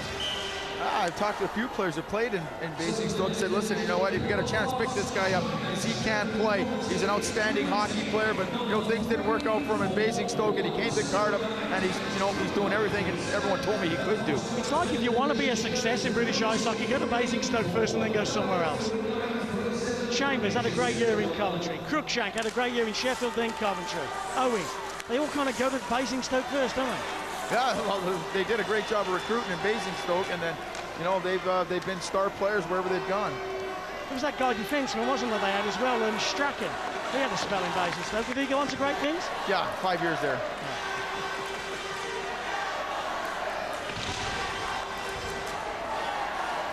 Romfo goes to drink wide. Now to Suez, who just chips into the neutral zone. Here they come again, the Cardiff Devils, this time with Hartwick, or a line change. Toe chips it in deep as Richardson have left the ice. And a chance for an easy out maybe for Bateman. But Bateman comes back and puts Walsh under a bit of pressure. Kevin Phillips bounces awkwardly off the board, so Suez couldn't finish. He did though, finished on Hartwick about 3 seconds later. Cardiff Devils just all over the Belfast Giants right now, and the momentum has just changed. A scoreless first, and then the first playoff goal for Benedict, followed by the first playoff goal for Awada. 2-0, but very quickly, the Cardiff Devils came back. Solo effort from Brevere. A bit of push in and shove in, and I love the way it's Matt Toe that tries to bump into Jeffrey Suez. You play for Gerald Adams, it doesn't matter how big you are, you're going to go toe-to-toe with anybody right there. He just runs, oh, Suez just a good hit, and then Toe comes in and says, you know what, you can't hit my teammate. Even though I'm a little about 50 pounds lighter, do you want me to give you a shot? There is Jeffrey Swez, and we say Jeffrey Swez. We were at the Elite League Awards dinner on Friday, and we were told well and truly that Jeff Swez is not Jeff Swez, it's Jeffrey. That's all the answers to. Well, Mr. Jeffrey Swez. Well, exactly. 5 minutes and 20 seconds to go. A crackerjack of a playoff final here at the NIC. They celebrate 10 years of putting on great sporting games like this. The Nottingham Panthers play here every week in front of 5,000 and 6,000 people. And we've got a sold-out crowd here at the NIC for our playoff final. 3 different winners of the 3 main Elite League trophies. In fact, 4 different winners. Sheffield with the 2020, Nottingham with the Challenge Cup, Coventry Blaze with the Elite League, and now Belfast or Cardiff. It shows the parity in our league. The league has been great from top to bottom. It's been every weekend. There's ups and downs, and there's nothing greater than after tonight, 4 different trophy holders. Who's going home the hero? Is it you, Steve Thornton? Finnerty and Shields. Face-off win comes back to Shane Johnson. Scored 2 goals in a playoff final. Finnerty clears. Chance out in front. Swez was the man. Swez is the man. Bateman. Here we go again. It's that Miller line. Miller and Finnerty. Finnerty on a drop pass. Miller takes a shot. Murphy didn't get it at first. And when you don't get it at first, it's the open invitation for those 2 to just drive the net again. Yeah, if you drop the puck, you watch Finnerty go, he's going to the net, and he runs over, I think it's Bateman, he just knocks him right into Murphy. He is a rink rat, isn't he, Finnerty? Oh, yeah, here, watch Miller. He's just, here we go, take the puck. He loves to shoot the puck. Then watch this. There's Finnerty just flattening Bateman. Shoots the puck so well. He does. Actually, it was the Belfast Giants player who took Murphy off his feet. There is Ryan Finnerty. He helped it, though. He is a little rat. There, he's a winner. He knows what it takes to cross that line. And Chevrier and the Tulip are trying to be rats at the moment. They're trying to beat each other in the face-off circle. Smith gets hit by Benedict. First with a shoulder, then with a slash. Then it was the Tulip's turn to come back and finish on Benedict. I tell you what, who's having a good game? Murray Hansen. He's letting it go, isn't he? And it's a better game for that.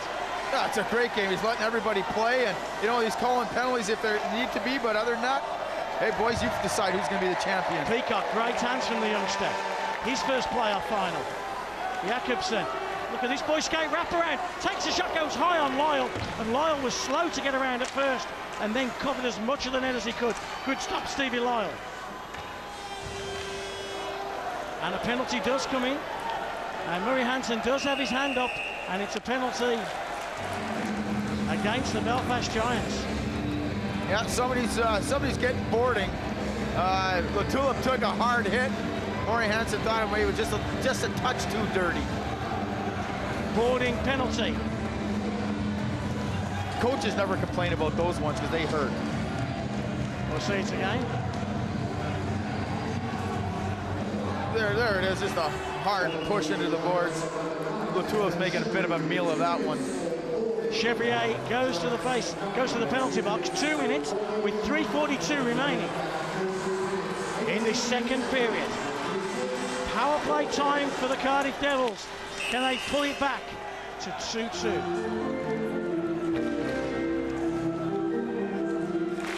So Rick, when we've spoken about the power play, we've spoken again about this drive of the net, going to the net. And Phil Hill is the guy here, I think, charged with that job. They've also got Miller out there, mind you. Yeah, it doesn't matter. It depends which side the puck's on. They'll switch, taking turns who's going to be in front of the net. Short-handed break for Swez. He goes behind the goal. 2 men take him out.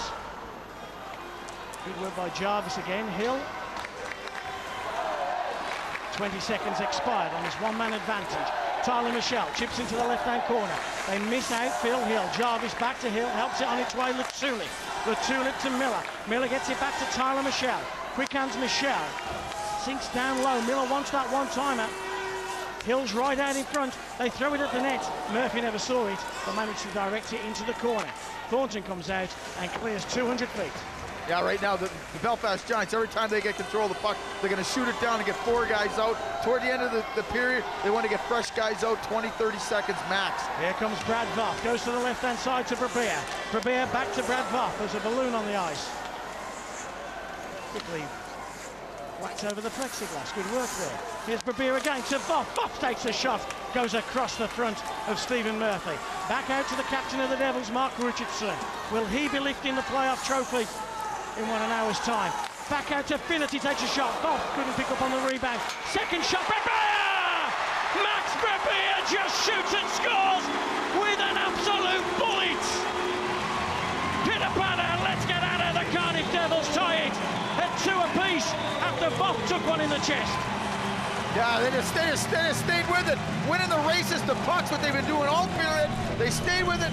Right there what happens, Voff takes a hard one off the chest, it bounces right back onto Max's stick, and he buries it off the goalpost. What a finish again. Here we go. The one-timer just drills Voff. Brabea just keeps cycling up and then right off the goalpost and in. Great shot. Well, Max Brabea has certainly come to the party. 2 goals that have taken the Cardiff Devils from 2-0 down to 2-2, scoring his 34th goal of the year, his 4th playoff goal of the year. He's tied with Matt Miller now on 4 playoff goals. Wow. 2 minutes to go in this second period. 2 quick goals from the Giants, 2 quick goals from the Cardiff Devils. What a great playoff final. And Big Max is looking for the HT. Oh, they've called. Offside, not a chance. And look at Jared Adams on the bench. Jared Adams almost grabbing his players and dragging them back because the players were so adamant that that wasn't offside. Now here's a time where the Cardiff Devils got to control their emotion. They got all the momentum again. They're pushing, they're creating great scoring chances, but they can't get their emotions the best of them and start taking silly penalties. No way was it offside. It was a bad call by the linesman, but still it's called. It's not going to change. I've never seen a linesman change his mind yet. Johnson.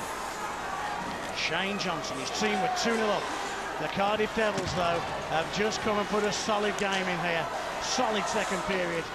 And they didn't get flustered going 2-0 down, did they? They just carried on doing what they were doing so well up until that point. Yeah, they're just playing physical, winning a little one-on-one battles.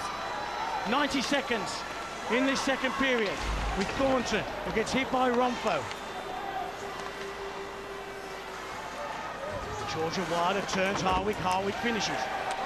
It's like the Cardiff Devils have been told that if we see that you don't finish your hits, you're in big trouble there. Here's Toe. Because every opportunity they get, they're just finishing them hard.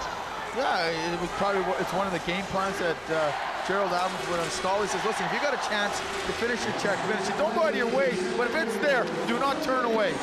Toe tries to look for Voff, who was just in front, still with Toe. We're seeing Toe out there. Finnerty now comes and replaces Toe. Brad Voff on the wall. Protects the puck well. Peacock jumps in though. Good work by Peacock. 35 seconds left in the period as he chips down the right-hand side. Intercepted by Voff and chips back. Miller helps it on its way. Finnerty climbs all over Phillips. Then goes and does work on Jakobsen. And now addresses the attention of Evan Chevrier and finishes on Chevrier. He's just a pest, that man. A pest. Phillips chips down. He'll give away an icing as well. And a chance for a late opportunity for the Cardiff Devils. They give an icing up. And that all-important face-up in the offensive zone. All the Cardiff Devils are doing right now is they're just chipping the puck in behind the defenseman or anybody of the Belfast Giants, and they're winning those races. And if they're not winning them, they're putting so much pressure on them that they're just throwing pucks away now. They don't even want to make passes. Well, Jared Adams has certainly had a better second half of the second period.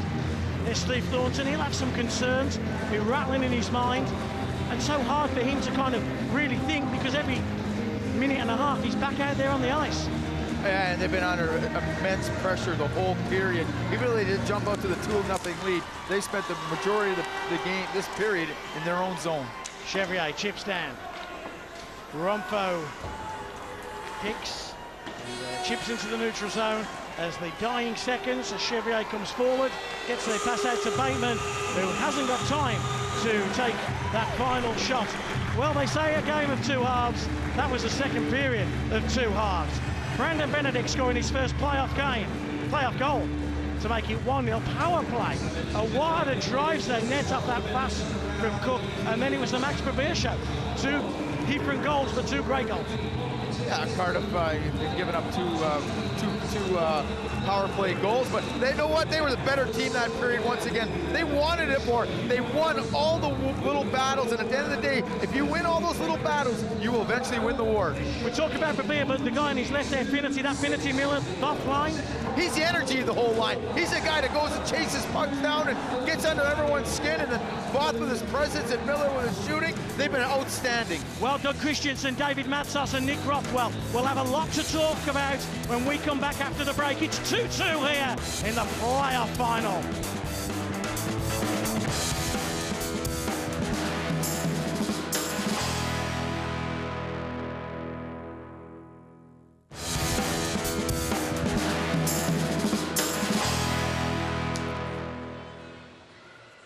Welcome back to the National Ice Centre here in Nottingham for the Elite League playoff final between the Cardiff Devils and the Belfast Giants, where after two, it's tied at 2.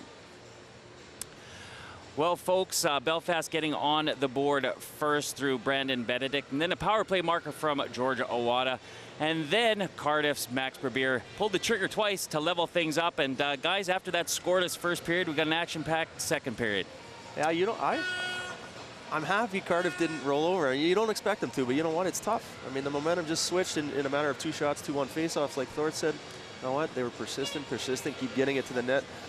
They were rewarded for what they worked hard for. Right. Now, Doug, that game was, you know, we're down 1 in the rink. Most of the game was, in that second period, was played down in Belfast zone. And you see how this game can roll, where you can go two goals down after dominating most of the period. Well, I thought Cardiff played very well, and I think if Cardiff comes and comes back to win tonight, Miller for Cardiff owes Max Beer big time, because Miller took 2 bad penalties. You talk about turning points in games. It takes him off the power play. They wind up scoring a 4-on-4 goal early on in the period. Takes another penalty, and Belfast winds up scoring a power play goal, both which were bad penalties. But then they showed a lot of perseverance, and sometimes a little bit of preparation and hard work creates luck. They get a bounce on the first goal, and then on the second one, it's a rolling puck. He puts it in the corner. Not an easy play to do, but you know, Cardiff worked for their chances and they earned it. Dave, we're talking about the superstar lineup that the Belfast Giants have, and really Brandon Benedict, he's kind of one of those unsung players that's, like you said, old school. Yeah. He just stops, starts, digs, plays 100% every shift in and shift out, and even after he trips over the red line, he comes back and does it, puts the puck in the net. You know what? I love this kid, though. I love everything about him, the way he plays the game. He's got a good mind for the game, good hockey sense, but he is a straight line skater. He stops and starts, does all the things that, if you do it well, it is a painful game. You'll burn your legs, burn your lungs, and your shoulders will hurt after a game as well. And this guy pays the price. Well, we can have a look at the at Benedict with his first goal, and as you said, just moving the puck around and heading to the net. Well, that's exactly it. He just outworks the guy, gets lost there for a second, and that's all it takes, especially this time of year. It's a small mistake, boom, it's in the back of the net, and Belfast goes up 1-0. Everyone likes superstar plays, but it is when you go back to basics, that's what wins games. Absolutely, yeah. Just like I said, it's painful when you play the game well, and I think a lot of players in any sport can get guilty of being, get lazy at times. Now, this is the Georgia Awada power play, and again, Dave Sims asked Rick Strachan the basics of a power play, and then Belfast go out and execute it. Well, that's exactly it. They just got it up to the top, started from Benedict, they get a shot, traffic, and it goes in the net. Now, this is, again, an example of shooting the puck never hurts, does it? Get it to the net, you never know what's going to happen. You will score 0% of the times if you aren't getting the puck to the net. And then, of course, you get the big wind-up. I mean, he was scratching his back with that one, and then off the post and in. Well, I thought they got lucky on a couple of their goals, but they had opportunities and a number of chances and scrambles in front of the net that they could have very easily scored on. But you look at the one that he had right there. He comes in, the puck bounces off Brad Voth. They're just doing the same kind of thing, talking about what Belfast had success in: throw pucks to the net, create opportunities. They do the same thing there, and Cardiff, puck bounces off Brad Voth, goes right to Beer, back of the net, and it's 2-2, and that's exactly what you want in a game like this. One game season, one period, everything to go for. Okay, now we've talked about basic hockey, and then we talk about the physical side of things, and really Brad Voth, he showed his presence in the slot area on Schwez. Well, Jeff Swez doesn't get physically dominated very often. Jeffrey Swez. Jeffrey Swez, that's it. I don't want to get you in trouble, buddy. No, I wouldn't want to. I was fortunate enough to play with him, and he's a man amongst boys sometimes. He makes it look pretty easy, but Big Brad Voth is a whole nother stature. Okay, well, Neil is down ringside with Steve Thornton of the Belfast Giants. Okay, Coach Steve Thornton, take us through the 2 Belfast goals. Well, you know, we want to put pucks on net and have traffic, and that's what happened on the first goal. Same thing, we want to face off, which we haven't been doing a lot of tonight. And it was another shot off the face-off. Like Brandon Benedict made a nice play, but it wasn't a great period for us. We were lucky to be up 2-0, and we're just not winning enough battles. We're looking a little bit tired. Guys need to regroup because 20 minutes is on the line for our last trophy available. You used a lot of your big guns yesterday against Nottingham. Are you concerned that they've got enough gas in the tank for this final period? Well, I mean, they've got all summer to rest. Thanks, Coach.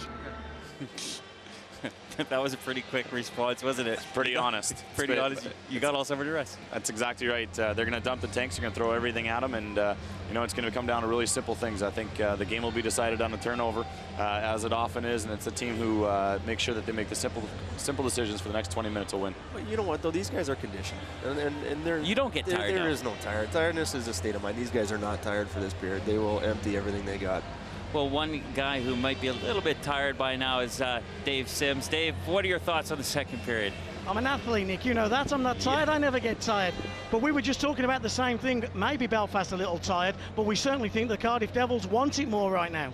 The Cardiff Devils want it more. They've outworked them. They've out-hit them. They've took the puck to the net. They've done all the little things better than the Belfast Giants have in the first 2 periods. And you know what, Nick? We talk about the stars, don't we, Rick? And it's been that line of Miller and Voth and Finnerty again. Finnerty showing what it takes to win a playoff final. He wants to win 3 in a row. They're just wearing down the Belfast Giants. They're controlling the puck in the offensive zone. They're cycling. They're finishing their checks. They're taking the puck to the net. They're wearing down the Belfast Giant defensemen. And then, you know, Max Beer comes out there and scores 2 beautiful goals. How much would it have taken out of the Belfast Giants? They led by those 2 quick goals. They looked in control. It was so important, wasn't it, that Beer's first goal came so quickly after the 2-0 Belfast lead. Yeah, it's a game of momentum, and right there I thought Belfast had all the momentum, and give Cardiff credit. They didn't lay down. They just turned it right up, and they attacked right away and got that goal, and that put them right back in the game, and they went right back to work and dominated for the rest of the period. And of course, we agree with you, Doug, that Matt Miller was very relieved to be sitting next to Beer, because Miller put the Cardiff Devils in trouble, and Beer certainly got him out of it. Oh, he definitely got him. There's Miller. He's playing a great hockey game, but he's just taking silly penalties. You know, neutral zone penalties, offensive zone penalties, stuff that kills your hockey team. It's hot, and we're standing up here, Nick, and you've got the nice leather seats down there, so we'll hand back down to you. All right, thanks a lot, Dave. And yes, you are an athlete, Olympic athlete at mouth movement, because that guy can out-talk anybody. But Doug, they're saying about now the 3rd period, no one's really tired, and it's going to come out here. It's going to be explosive. You know, one thing that I think is really interesting is all of us have sat down here and said how great Cardiff is. It's tied. And you know what? They've got, I believe they have better scorers, and it's just going to come down to simple things. And if Cardiff makes that mistake, Belfast has all the players in the world that can put them away and win a championship for them. And I'm really excited to watch this period. It should be a lot of fun. And of course, Dave, everyone wants to see 5-on-5 hockey, so discipline's going to be a big factor in the 3rd. Yeah, you know what? I think you got to do something pretty ridiculous out there for Maury to put his arm up. He's reffed enough big games in his time, and you know, big crowd. I don't think Maury's going to let the little things go. I remember sitting here 10-minute mark of the 2nd period. Jay Latula comes in full on hook. Maury's right beside him, lets it go. So it's going to take something pretty intense to send a guy to the box. I don't foresee a whole lot going on in that area of the game. Okay, let's talk about one key guy. Perhaps, you know, when you look at the NHL and playoff guys, Claude Lemieux comes to mind as probably being one of the most prolific guys in the playoffs. But Ryan Finnerty and what he's done in this building over the last few years, he's one of the guys we're all going to be looking at in this 3rd period. Well, we talked about it before that his line's been the best line on the ice tonight. And, you know, if that line can keep going to the net, get a little bounce, he might be the guy who scores the game winner. But he's obviously a heartbeat guy and a guy that Cardiff's going to look to this period, and should be great. Dave, you know him better than most. What makes him so special in the playoffs? he's just got a real intensity about him, and he's got nerves now. He's been there, he's won it. He's his line, and he has been a big part of, you know, a lot of things that have been created. He's hunting pucks down, he's first on him, he's cycling well in the corners. You know what, you got a lot of respect for a guy like that. And when the big games are on the line, he's a big player.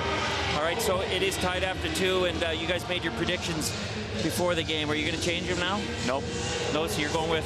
I'm sticking with Belfast. As I said, I think they've got the players to do it, and I think it'll be one mistake and they'll punish them.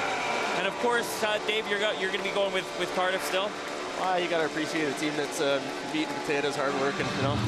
And what we don't want is for this game to be decided on a lucky bounce, right? No, absolutely not. You want it to be a play where somebody makes a great play and outworks somebody and takes his team to the championship.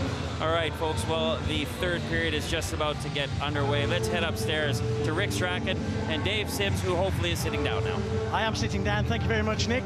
Hey, they never asked us about our predictions at the start of the game, so I suppose we have a bit of an advantage here. We've just got one period. Who's your money on, Rick? Well, before the game, I picked Belfast just because I thought their goaltending was a touch better and their defense was, you know, edge Belfast, and I'd say defense and goaltending wins championships. Well, you know what? Downstairs in the press room, I had a go at the £1 lottery with the Writers Association. I went 4-2 Cardiff, Ryan Finnerty to score the winner, so I'm still in it.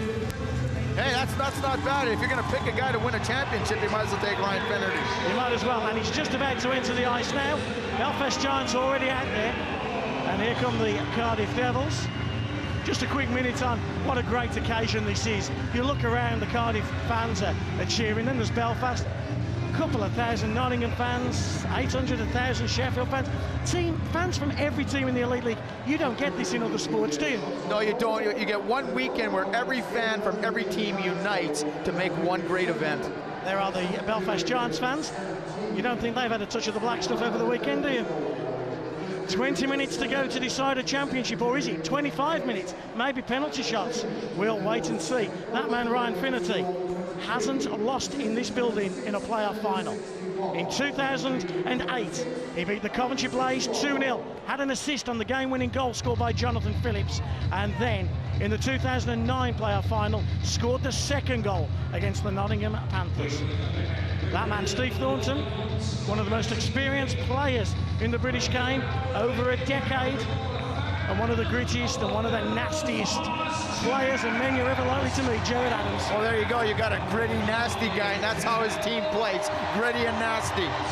I bet Jared Adams is just wishing he was out there because he'd love to be in this environment, this type of game. This is the kind of game that Jared Adams, he used to dream of. Yeah, this is the games he excelled at. And Jared Adams knows what it takes to win a championship as a player. And Bateman just chips into the corner. Bateman again. Still in the corner. Bateman gets crushed in the corner by Romfo. Here is Bateman. Is he going to drive the net? He comes out. Swez is just in front, and Swez decided he was coming in front, and there was nothing he could do about it.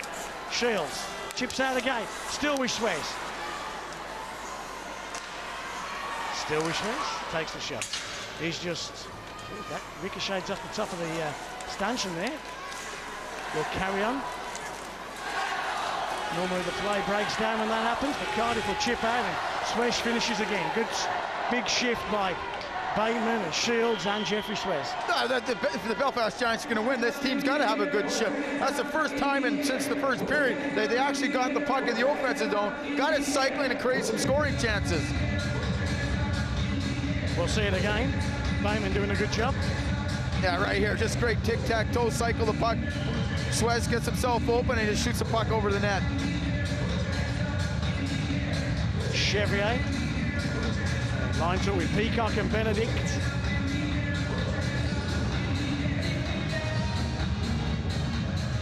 There's Swez again.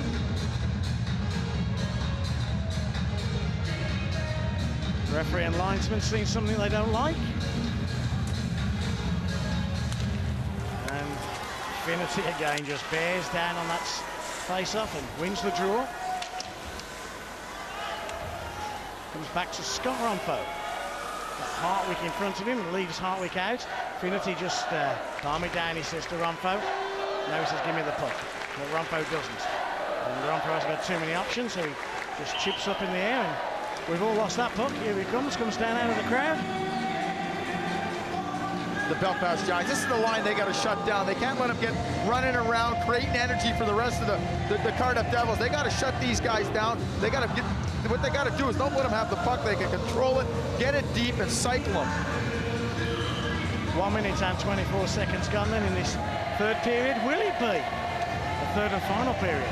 Are we going to overtime? Went to overtime last night, went through overtime into a shootout. Yeah, I like to see games decided regulation time. Yeah, I love shootouts. Best way to win it, worst way to lose it. Voth crushes Walsh. Good work by young Phillips. Chevrier. Look at the work ethic there of Miller, just coming back and gets it to Voth, who throws one in Murphy's direction.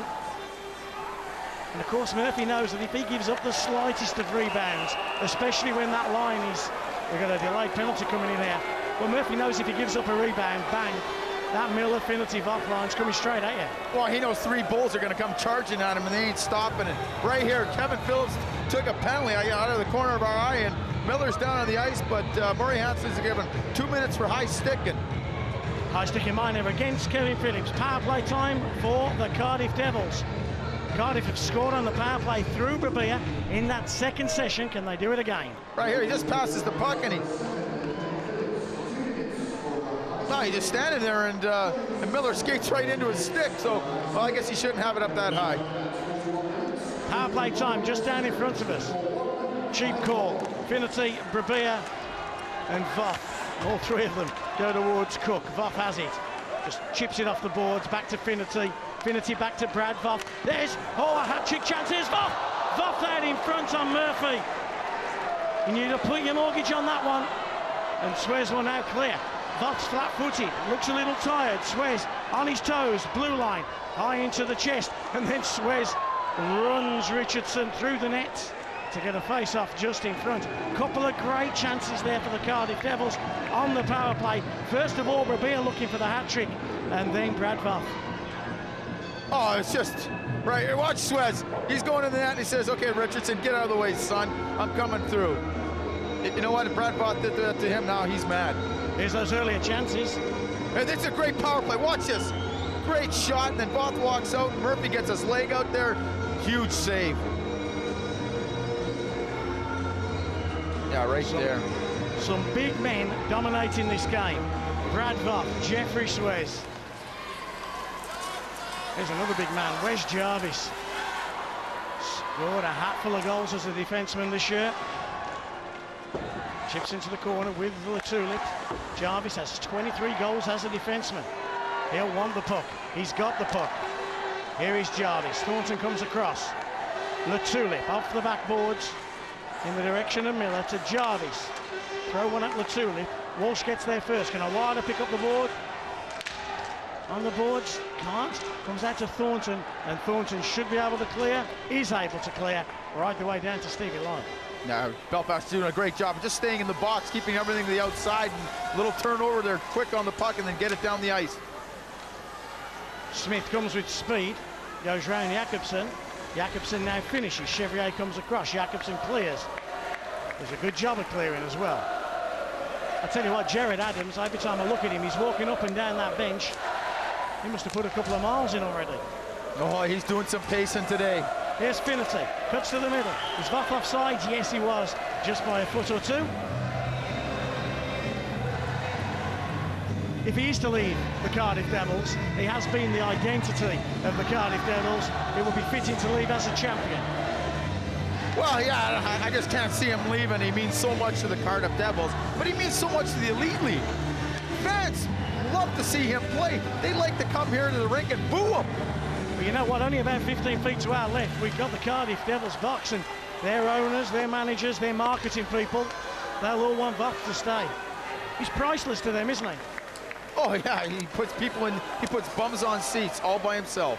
Ryan Finnerty leaves it to Voth. Voth out to Max Brabia. Brabia off the glass, chips down behind Murphy's goal. Murphy moves the puck quickly, but only to Finnerty, who wind the shot up, but he just bounced off the boards awkwardly. Shields. As Phillips comes back onto the ice and back to full strength, the Belfast Giants.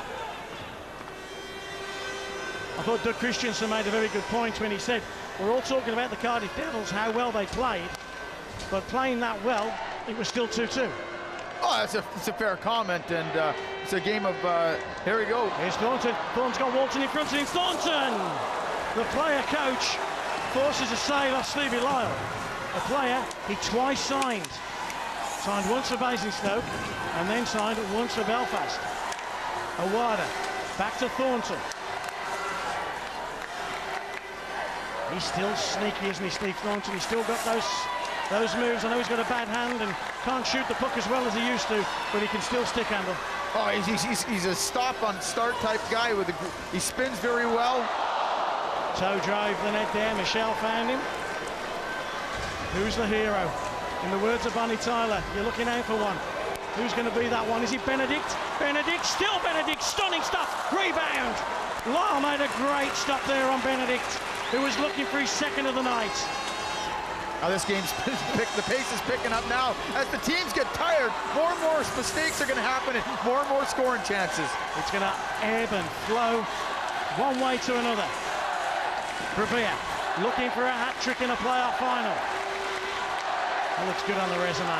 Here's Chevrier. Back to Bateman. Bateman cuts inside. Chevrier's free. Outstanding defensive work by Jarvis. Jarvis though gives it to Brevere. Brevere down the left-hand side to Smith. Drop past the Thule. Just couldn't pick it up, and Bateman will now bring it. Peacock wants a change. Shields down the right-hand side. Shields throws one at the net. Bateman comes in, but Smith's going to get there first. Chips off. Sweats comes in hard on Smith. And Smith's persistence as Johnson takes a shot that just ricochets wide of the Cardiff net. It's end-to-end. Oh, here's Swez. Swez, still Swez, still Swez! Like a knife through butter. He's outstanding, isn't he? Yeah, and then Brad Both just crushed him. But what an outstanding move, and he had everybody beaten, and we had to see the replays as somebody came back from the Cardiff Devils that stopped him from shoving it in the open net. Jeffrey Swez. He's a one-man wrecking machine. Right here, he's through, he's got them all beat. Oh, great poke check by Stevie Lyle. Yeah, got the poke check, and then if you follow it on. Great chances. Here's the Benedict chance earlier. You got some scoring chances coming. I'll tell you, here's one at the other end as well. Michelle out to Toe, who just got a touch on that one. Back live. With just over 13.5 minutes left. Miller's offside. Here comes Benedict with intensity. Top of the circle, takes a shot. Hartwig gets his stick in the way. Brandon Benedict, as we said earlier, scored his first playoff goal. 22 goals, and he was hurt for a good chunk of this season. He missed a huge chunk of the season with a broken jaw, courtesy of Jarvis from the Cardiff Devils. An elbow to the jaw that broke it. Thumbs up from the supporter, and Jared Adams still patrols. Jared Adams comes from the Mike Blaisdell School of Coaching, and Mike Blaisdell was a nervous coach on a bench, and he was up and down, and looks like Jared Adams is doing the same thing. Penalty coming in. Belfast are going on the power play. Or are they? Oh no, it's just a high stick call. Cardiff in the ascendancy. Young Toe. Walsh comes across. Toe's persistent. Out to Phil Hill, who just shoots wide. Great work by young Toe there. Because Cook looked like he had him all tied up, and Toe was just more persistent, more dogmatic. He just bared down and he just wiggled out from front of the net and got the puck out front to Phil Hill, who had a great scoring chance. And then every time there's a Cardiff Devil in front of the net, they fall on top of Stephen Murphy, and that's going to tire him out. There's no doubt about it. Everyone falling on top of you, it tires you out. Young Toe again doing a great job, and Phil Hill, who in the last 2 seasons he's just reborn, isn't he? Phil Hill, scoring goals for fun. He's just getting better and better. What he does is go to the net and bear down and get in those dirty areas.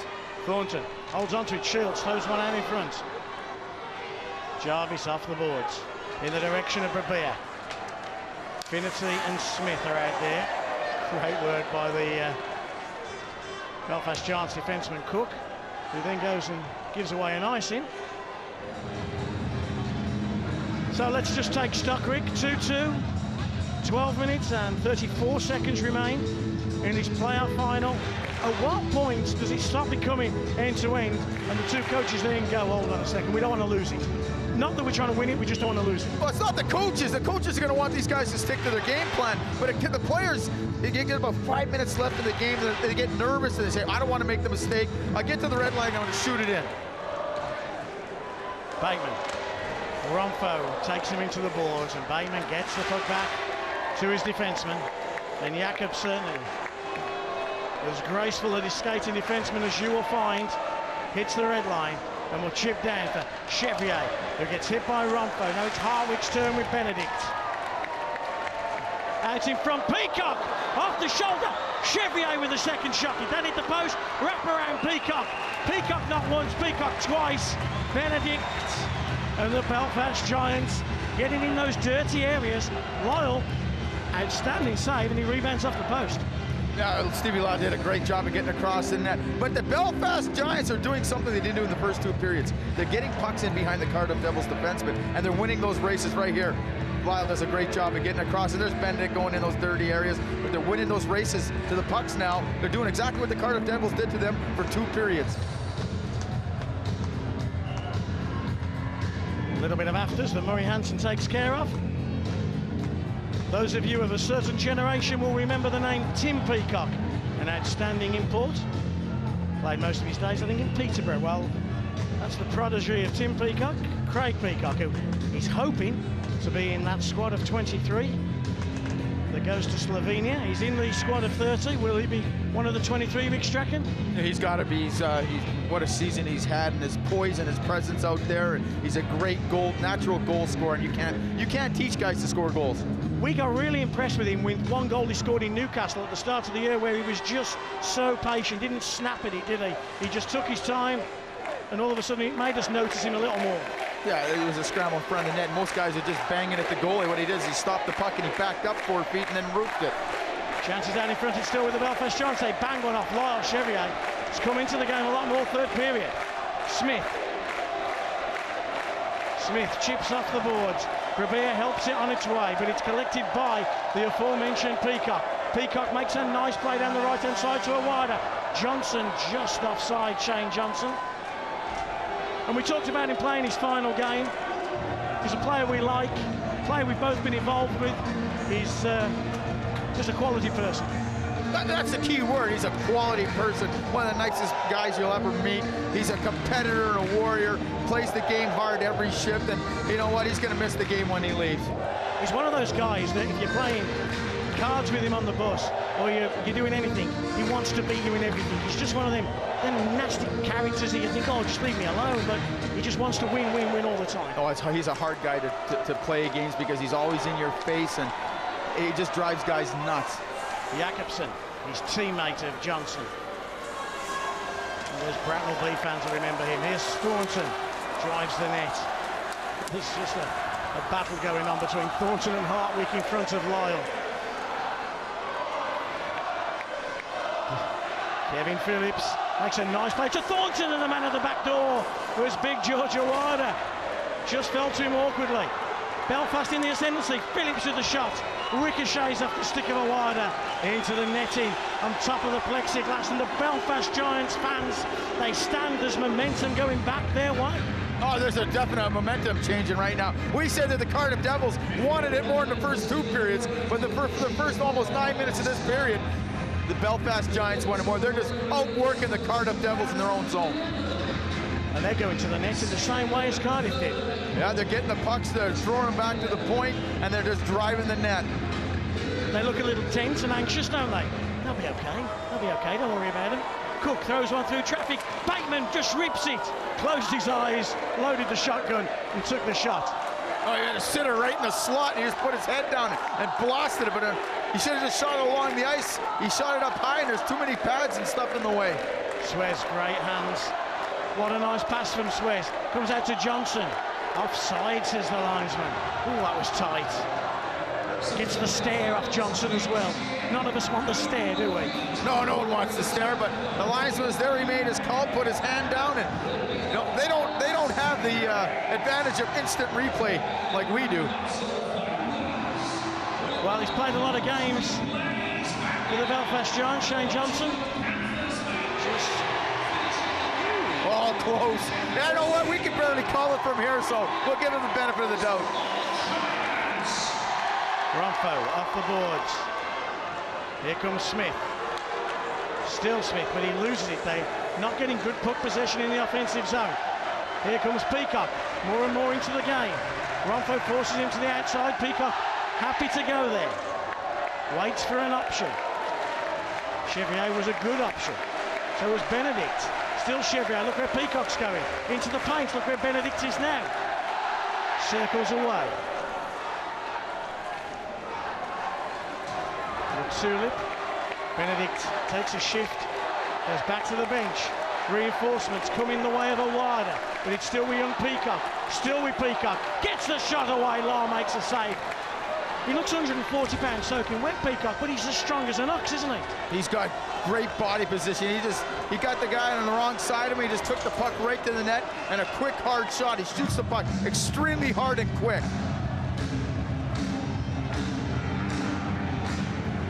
A breather for both teams. 9 minutes and 33 seconds remain in this playoff final. They go for a breather. There's Peacock. This comes down to all those days of training and practice, the last 9 miles of the third period. Who's in better shape? Who wants it more? It hurts, kid, but I tell you what, in 10 minutes' time, you won't be feeling tired at all if you can score that winner, if your team can be a winner. The whole building going crazy. Those are the fans of the Sheffield Steelers. The Steelers fans and the Panthers fans have got a little bored. So in good old Sheffield and Nottingham tradition, they've started taunting each other across the glass. Oh, it's nothing. That's great atmosphere. You know what? The game's getting it. We want more atmosphere. Sheffield and Nottingham fans get everything going. Always the way. Here's Jarvis. Chips down as far as Cook. Cook off the glass. It's been quiet from Cardiff for a while. Here's Michel. Can he liven things up? Jarvis. Jarvis. Hill. We're looking for Michel. We've got him. Puts the brakes on, loses out. Thornton makes a quick pass to Awada, 2-on-1 with Walton as the spare man. Awada will shoot it. No disrespect to Walton, but you're not going to take that chance. Here is Walton, shoots again, Graham Walton. Super play by Walton. Walton comes all the way down. We must make a point. Graham Walton playing his 400th game for the Belfast Giants. Wow, what a 400 games. That's 400 games.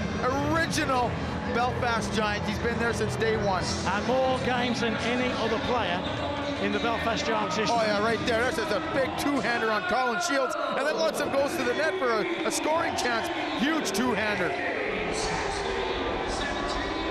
So Matto for slashing. Power play time for the Belfast Giants. We talk about those momentum-changing moments. Here could be one.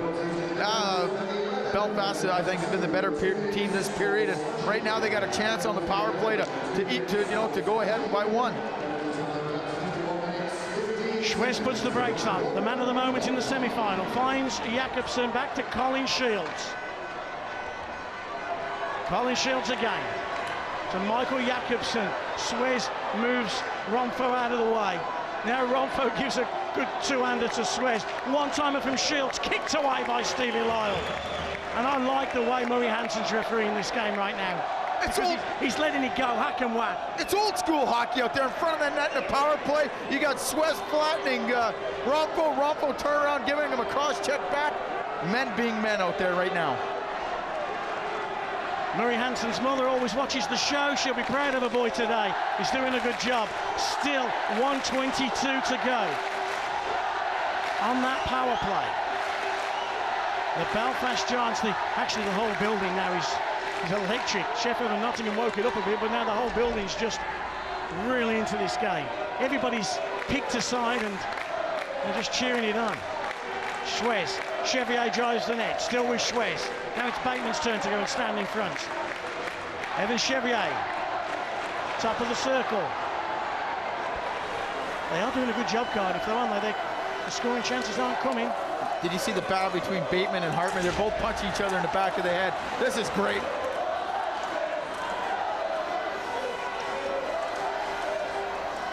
Another battle in the corner. Look at Bateman there again on Hartwick. Then Ronfo comes in and finishes.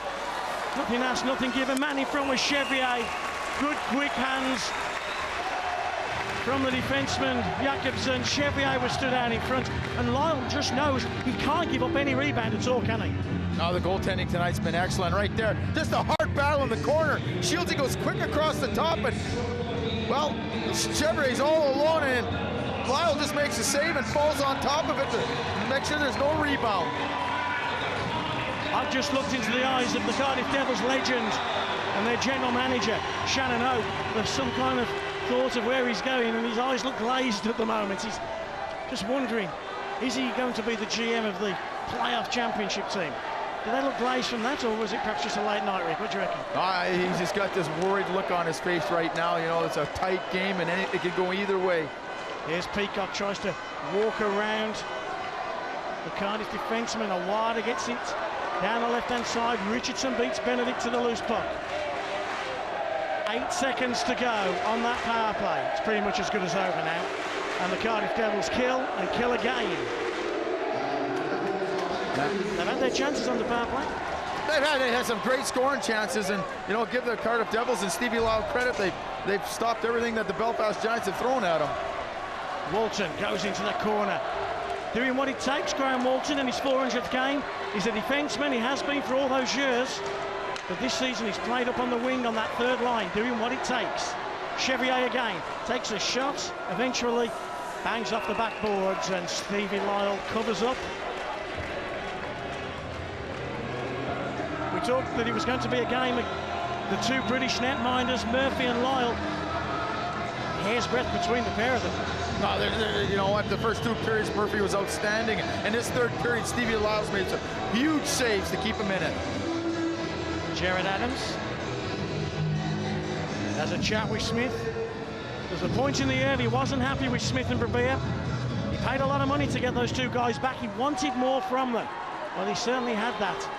The Cardiff Devils go to the Challenge Cup final. Yes, they lose to Nottingham, but as a fourth place team, they go to the final. As a fourth place team, they make the final four. As a fourth place team, they make the final two. Could they go all the way to win it? Schwez will do everything in his power not to as he knocks Finnerty to the ground. Here comes Jarvis. Schwez again on Jarvis. Here's Finnerty. Still Ryan Finnerty. A little quiet third period from the line we talked about so much. Maybe Jarvis, maybe Finnerty. Finnerty will battle back. Here comes Shields. Bateman. Can he make it a 2-on-1? Shields rips it, Lyle saves it. And look at Voth coming back. People who think Brad Voth's only one thing, he's forward, his defence, he's all things to all people. Miller and Cook. Cook wants his stick back. Miller's thinking of selling it in the summer. Natto. Wherever you look, there's a battle. There's a war being fought. Maybe in the corner, maybe along the boards. Are they going on instinct yet? Yeah, they're on instincts right now. They're just, you know what, right? This is one of these games where so tight, they're battling for every inch they're getting. Backhand shovel from Michel. Now it's the old dog Johnson and the young pup Toe battling. Awada, there's another old dog. First came to our league with the Manchester Phoenix Club, coached by Rick Brabant. He was the guy who first brought him to Britain. Now Hartwick chips and it hits Smith on the back of the head. Benedict helps it on its way. Big Max Brabia, he's already scored 2 for the Devils. Brabia looking for the HT. I'm struggling to think of a guy who scored a hat-trick in a playoff final. Jarvis. Oh, intercepted. It's that man Chevier again. Chevier's really come into this game third period. Benedict throws it at the net. Here's Chevier again. End to end. Just over 4 minutes left. Latulip. Who's the hero? Mark Smith, maybe. Maybe Stephen Murphy. Big chance. That's just a great play by the two of coming over, driving the defenseman back, and then just laying it off to Smith, who will rip one off the shoulder of Murph. Back the other way with Bateman.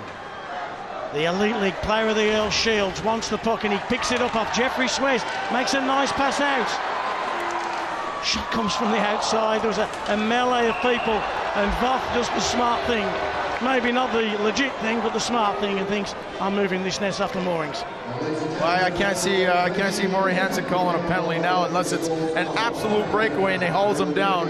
He's going to let these guys finish this game off, but watch this play. Great play by Latour. Little drop pass and a quick hard shot that Murphy just gets an arm on. What a great final as well, Rick. Worthy of the final this game. Oh, just two evenly matched teams just battling it out hard every shift. I'm going to upset the wife when I get home, Rick. I'm going to get home, get a cup of tea and watch this all over again. Hope it's recorded. Here's Phil Hill. It's my bank holiday Monday done. She'll have a load of jobs lined up, but I think we can watch the game again.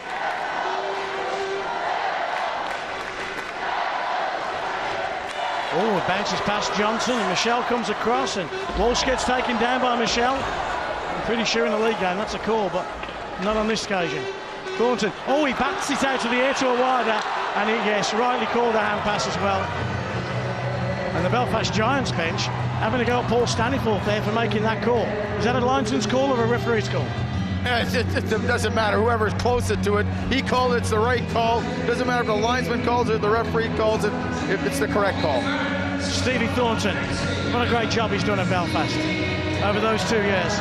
Brought stability back to that club, him and Todd Kelman at the helm, and now he's trying to deliver trophies.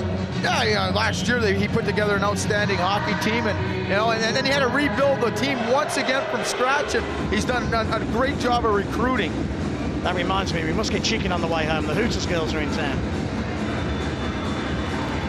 We like chicken. 3 minutes and 12 seconds. Jarvis throws one at the net. Rebound Smith! Somehow not. Excellent play there by Smith in front.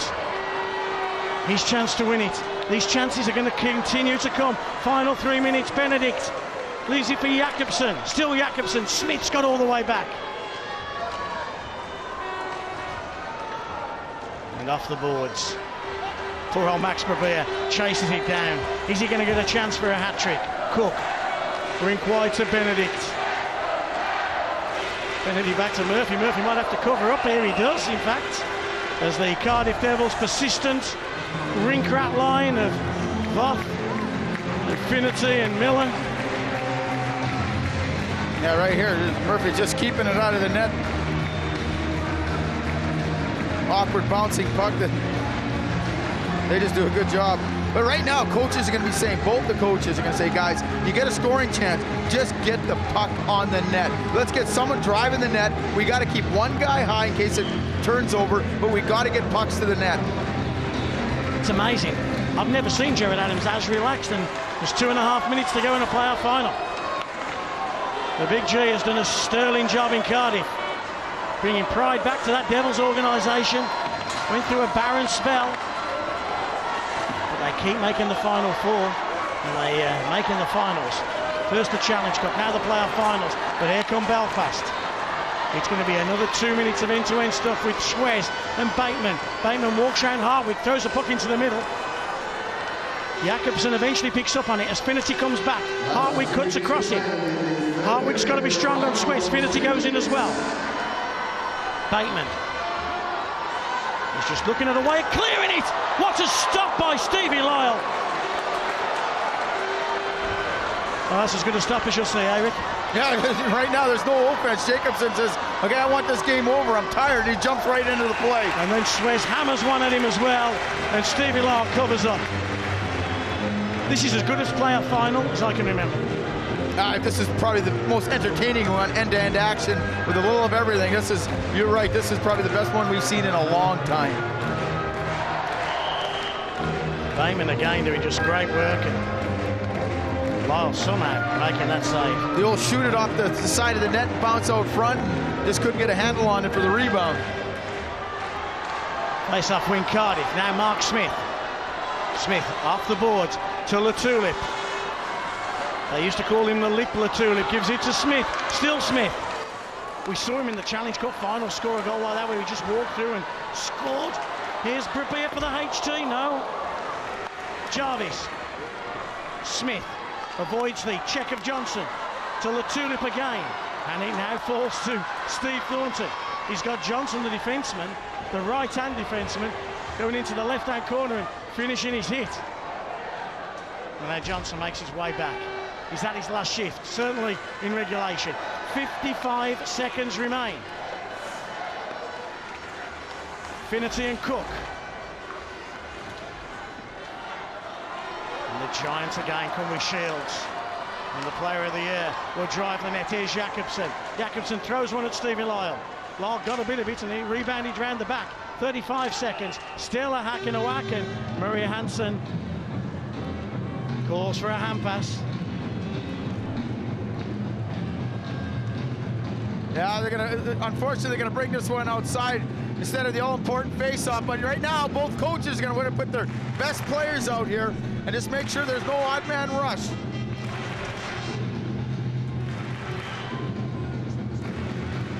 Here it is, best line against best line in the last 35 seconds. This is how the playoff final 2010 started. Jared Adams is top 5 against Steve Thornton's top 5. Oh, we go into overtime. It looks that way. Remember, overtime is 10 minutes 4-on-4. Mark Smith goes on a second. I'll give it to Brabir. Maybe he can save us overtime. Latulip. Sudden death overtime beckons. Jakobsen throws it down to the left-hand side, and Bateman. Brabir. Well, Rick, these two teams have thrown everything at each other, and it's been a great final. The clock clicks down, but we're going to overtime. We are definitely going to overtime. A scoreless first period, a 2-2 second, and Steve Thornton's team and Jared Adams' team, nothing to separate these two teams. Whoa. Who's your money on? I like the Belfast Giants. I've said it all along. I thought they came out in the... Well, Belfast Giants went to a penalty shootout yesterday. Is it going to go to one today? We'll only find out after the break. Can you get yourself a drink?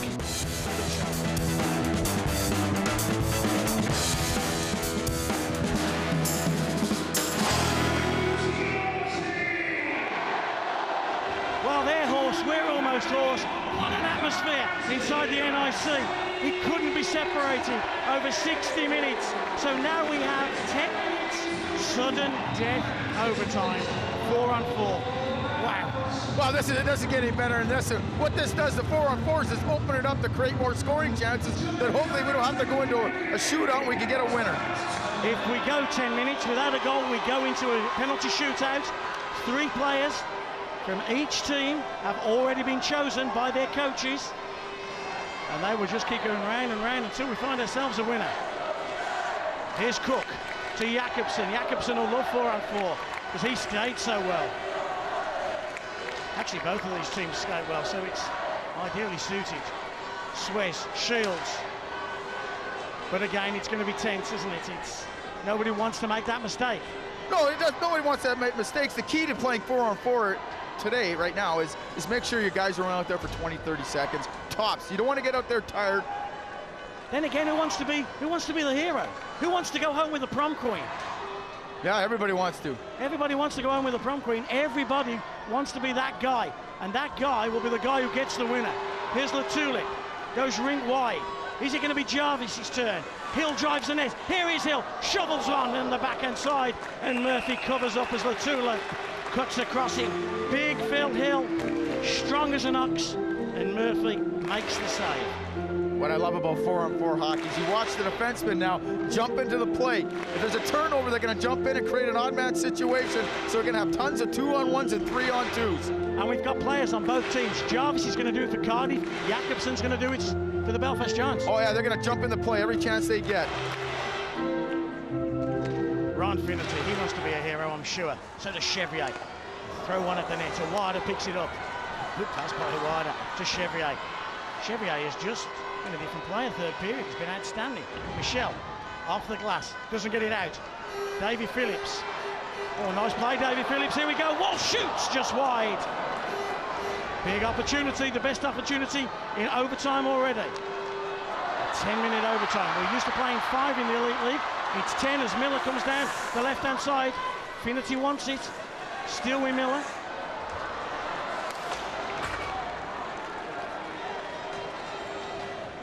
It'll be so hot down there. These players will be drained, won't they? Oh, they'll be just taking fluid every time they come to the bench. But right now, it is. You get the chance, you get off, you do your shift, up and down, get off, go hard, and then get some fresh guys out. Here's Swez. He's out with Shields. Throws one at Stevie Lyle, and Lyle covers up. In the chat that Nick Rothwell was having with the Sheffield Steelers coach David Matsos, I've heard Matty say this 1,000 times, that tiredness is a state of mind, and at this moment, actually, they won't be tired. How'd you go on that? No, you know when players get tired when you're losing bad. Right now, they're all fresh in their minds, and you know the coach is just going to reinforce, don't stay out too long, keep yourself fresh. Face-off win for the Cardiff Devils, and Hartwig finds Smith, who goes rink wide. 7:50 remaining. Ronfo, still with Ronfo. Ronfo gets it back to Smith. Jakobsen, Shields cuts across, Jakobsen again. And he just bounces over the plexiglass. Another break in play. And right there, every whistle, coaches are putting out 4 fresh guys. Steve Thornton, his mind will be just like every calculation, and Jared Adams, he still looks relaxed. Well, the coaches have done their preparation. They know the pairings they use for 4-on-4, and now it's just making sure you keep them together and tell them to go hard and try to get themselves that goal. I guess as a coach you can do no more, can you? No, your coaching's done. You've picked your shooters, and you just got to hope that your players go out there and perform. Great stick work by Mark Richardson there, stopping the Belfast Giants getting puck possession and getting into that offensive zone. Here's Johnson. Shane Johnson of the Giants. Now we're going to miss saying those words. Benedict wants the puck, but he doesn't get it. Hill still can finish, and still does finish. And still the Cardiff Devils want to take the body. Finnerty cuts across. Awada walks over the top of Jarvis. Hartwig to Tyler Michelle. Michelle back to Hartwig. Here comes Awada. Jarvis. Michelle. Still with Tyler Michelle. Oh, he tried to cut to the middle, and Shields just got enough of it. Puck out in front. Good poke check by Murphy. Here comes Shields, the Elite League's leading scorer. Shoots one. And his good friend Stevie Lyle, in goal for the Cardiff Devils, makes the save. Back down the other end comes Finnerty. Finnerty will just drive the net. Still Finnerty drives the net. Makes a great play, just goes to the net, and Cook did all that he could, and Murphy makes the save. It's like basketball. My turn, your turn. My turn, your turn. It's your turn, Jeffrey. Off you go. Here is Swez. Hartwig's lost his stick. Gives it back to Shields. It's just end to end. Finnerty again goes to Brabia. Brabia, still Brabia. Brabia looking for the hat-trick. Brabia and Smith out there. They got some nice combinations, Cardiff. I like their combinations. Smith, Brabia, Finnerty and Miller. And now with Tulip and Hill. Yeah, they're putting their 6-backs forwards out here, and you go with Thornton and Bateman, and Belfast is just mixing their guys up. The only ones that stay together are Shields and Swez. Thornton, his turn. He's out with Bateman. It's still Steve Thornton. Still Thornton, now Bateman. Chance out in front. Thornton and Bateman, that's probably the one duo you wouldn't expect to get the winner. And Stevie Thornton just drives in it, and Bateman followed him. Oh, geez, Stevie Thornton, what a move. He just undressed the defenseman, walked right in, and Bateman follows up and has the rebound, has a great scoring chance. And for some, he must have hit something, Lyle or a defenseman, and stayed out. Deja vu. I thought I was watching Steve Thornton 10 years ago then. Here's Chevrier. Oh, gets it taken off him. Here comes Finnerty. Finnerty winds one up, takes a shot. Pad save by Stephen Murphy. Finnerty is one of those guys who likes to write the scripts. Is it going to be his turn, or is it going to be Jakobsen? Chevrier's got Michelle all over him. We're in the second 5-minute spell with Awada. Where's that loose puck? It's behind the goal. And Michelle bangs one off the boards to Miller. Finnerty wants it. It's still Miller. Now Finnerty. Finnerty takes it in his feet. Miller's gone for a change. It's all down to Finnerty. Finnerty's exhausted. Just gives Jakobsen a little wrap across the back of the legs and makes his way to the bench. Yeah, he's right there. Get the puck behind the net. Get 4 fresh. These guys are just emptying the tank right now. So they got 3 or 4 months off. And this next 5-10 minutes of their lives is going to determine whether it's going to be a good summer or a bad summer. Yeah, there's nothing to save it for. It's the old cliche in hockey. There's nothing to save it for tonight, son. Not a thing. Cardiff, long stretch pass. Here comes Smith, rips it. Whoa, stunning stop again by Murphy. Smith just let a ripper go. Howitzer, and Murphy stops it. Oh, wow, that's just, what a shot. You know what, a great shot and a great save. Cook, Thornton. Short, sharp shifts from both of these two teams. It's the Thornton-Bateman line that's out at the moment with LaTulip and Hill. Just over 3 minutes remain in sudden death overtime. LaTulip, still LaTulip, takes a shot as the rebound going to fall to Hill. No, it goes to Thornton, who with nice soft hands gives it to Bateman. Bateman's just going to go in a straight line. Are you a fan of just letting overtime continue, and if we're here till 11 o'clock, so will be? Yep, I'm a fan of it. Let it go, and you know, if it takes 5 periods, let them play until, you know what, there's nothing left. Yeah. So someone scores. I don't think Appaduce would like that too much left. Here's Chevrier, hits the blue line. Awada's going to drive the net. Still with Chevrier, right into the body of Stevie Lyle. He just crawled across the crease. Oh, this is insane. Great awareness by Hartwick to just knock the puck off the goal line. Here's Finnerty. Still Finnerty. Still Finnerty. Murphy. Oh, what a great shot that was of Finnerty. And Murphy, and the puck was just over Murphy's head. Shields. Shields means Swez. Swez means shot. Shot means save by Stevie Lyle. Oh, mother help me. Well, we need a face-off because it's been end-to-end action for 5 straight minutes with great scoring chances at both ends. Well, I look up and the Cardiff fans and the Belfast fans, they just stood up.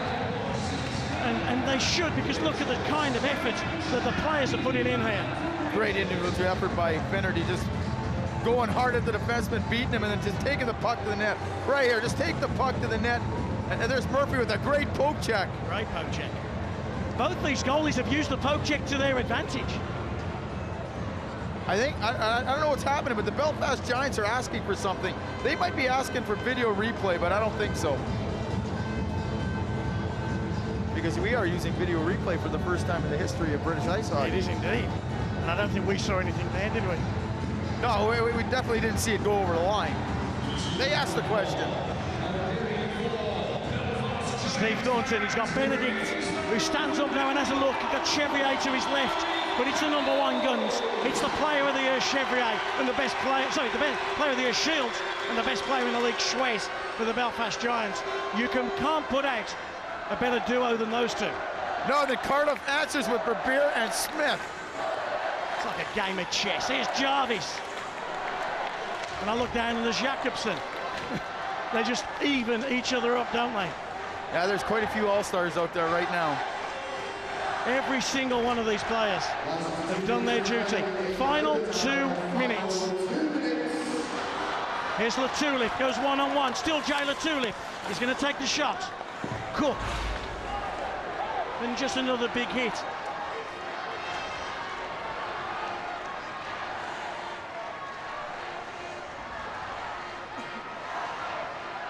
Jakobsen. He's still got the energy. The net's off its moorings, and Murray Hansen blows his whistle. 91 seconds. Who said these guys were tired? Did you see that shift by Jacobsen going end to end? Dipsy dueling, guys hanging off him. He takes the puck out, beats this guy. Unfortunately, the net was off the moorings, but all for naught. What do you reckon, G? What do you reckon? Has your team got enough, Jared Adams? Nothing to choose between these two teams. They have given us just a barnstorming final. You have to take your hat off to every player as Awada takes a shot. He just ricocheted off Hartwick's leg. This is as good a game as I've seen Hartwick play. Everybody talks about Jarvis, but I'll tell you what, Hartwick's been outstanding. Shot comes in from the outside. Jarvis is the first across to it. Murphy had made the save as Cook finishes. Finnerty behind the goal. Still Finnerty. Who's writing the script, Finnerty. It's got Jarvis, Harwick at the back. Still Finnerty. Throws one out for Jarvis. And now the Belfast Giants come. They come 3-on-3 with Chevrier to Shane Johnson.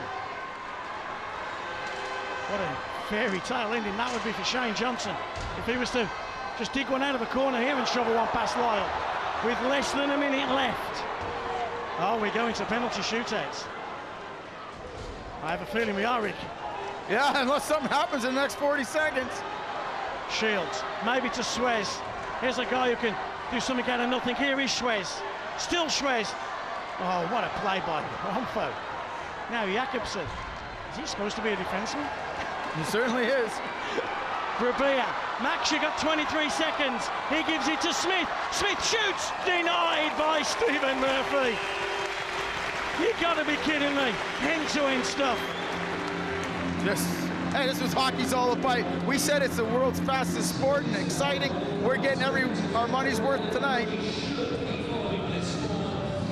Yeah, it's a great shot and a great save by Stephen Murphy. And no, this is the last important face-off. Right now, the Belfast Giants are going, we got to win this one and make sure we don't get the puck to the Cardiff Devils in the offensive zone. Well, we've been a little critical of Mark Smith, especially the first half of the season. And he wasn't the same Smith, but he's certainly come to play in some big games we've seen the Devils play recently. Yeah, he's down the stretch. They've counted on him to deliver some leadership and some points, and he's gave it everything he's got. Your number one face-off, guys. Le Tulip, Chevrier. Hill waits. Face-off win. Walsh just knocks it back. 14 seconds left. It's going to take something very dramatic. Otherwise, we are going to a penalty shootout. One last chance as Walsh finds Thornton, and Thornton can't shoot the puck from there. This one's over, folks. Period scores of 0-0, 2-2, 0-0, and then 0-0 again. We are going to a penalty shot shootout. And Rick Strachan, just quickly thinking, who's got the best shooters? Well, after seeing Belfast last night, we know Suez is a great shooter. Max Bevier is an outstanding, breakaway guy. Mark Smith is another one. Wes Jarvis, he's taken a few and scored. So I think an advantage right now is going to be the Cardiff Devils.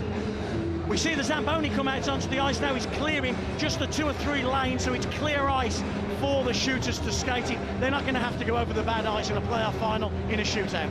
No, they're just going to give the ice a quick clean so that there's no snow in their way, and they're going to make it fair on the shooters. Otherwise, it's advantage goalie. Well, Rick Strachan and I are absolutely exhausted. I'm sure Doug Christensen, David Matsas, and Nick Rothwell, they've been there in their leather seats. I've been watching them. They've had it easy, haven't they? Well, yeah, I think, them watching the game of spectators and jumping in here and there, and now it comes down to, goaltending. Let's talk about Lyle and Murphy very briefly then. In that penalty shot shootout situation, does either of them take the shooter better? Yeah, but let's put advantage the Cardiff Devils as they watched Murphy yesterday in the shootout. They know his weakness. Do the Belfast Giants use the same 3 shooters, I wonder? No, I think Colin Shields didn't do a very good job yesterday, so they're going to replace him. Suez, of course, scored 2 for 2, so he's in there, and I think they're going to play. I think we're going to get 2 new ones for the Belfast Giants. There is Stephen Murphy. He's a smaller goalie than Stevie Lyle. How does that affect the way he handles the penalty shootout?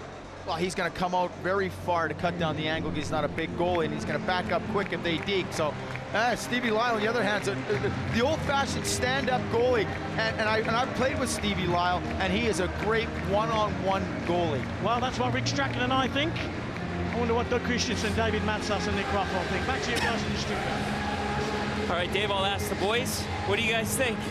Were you expecting a shootout? I mean, everyone talks about how entertaining it is for the fans, but I'm sure the guys out on the ice would have rather decided it in regulation or at least in sudden death.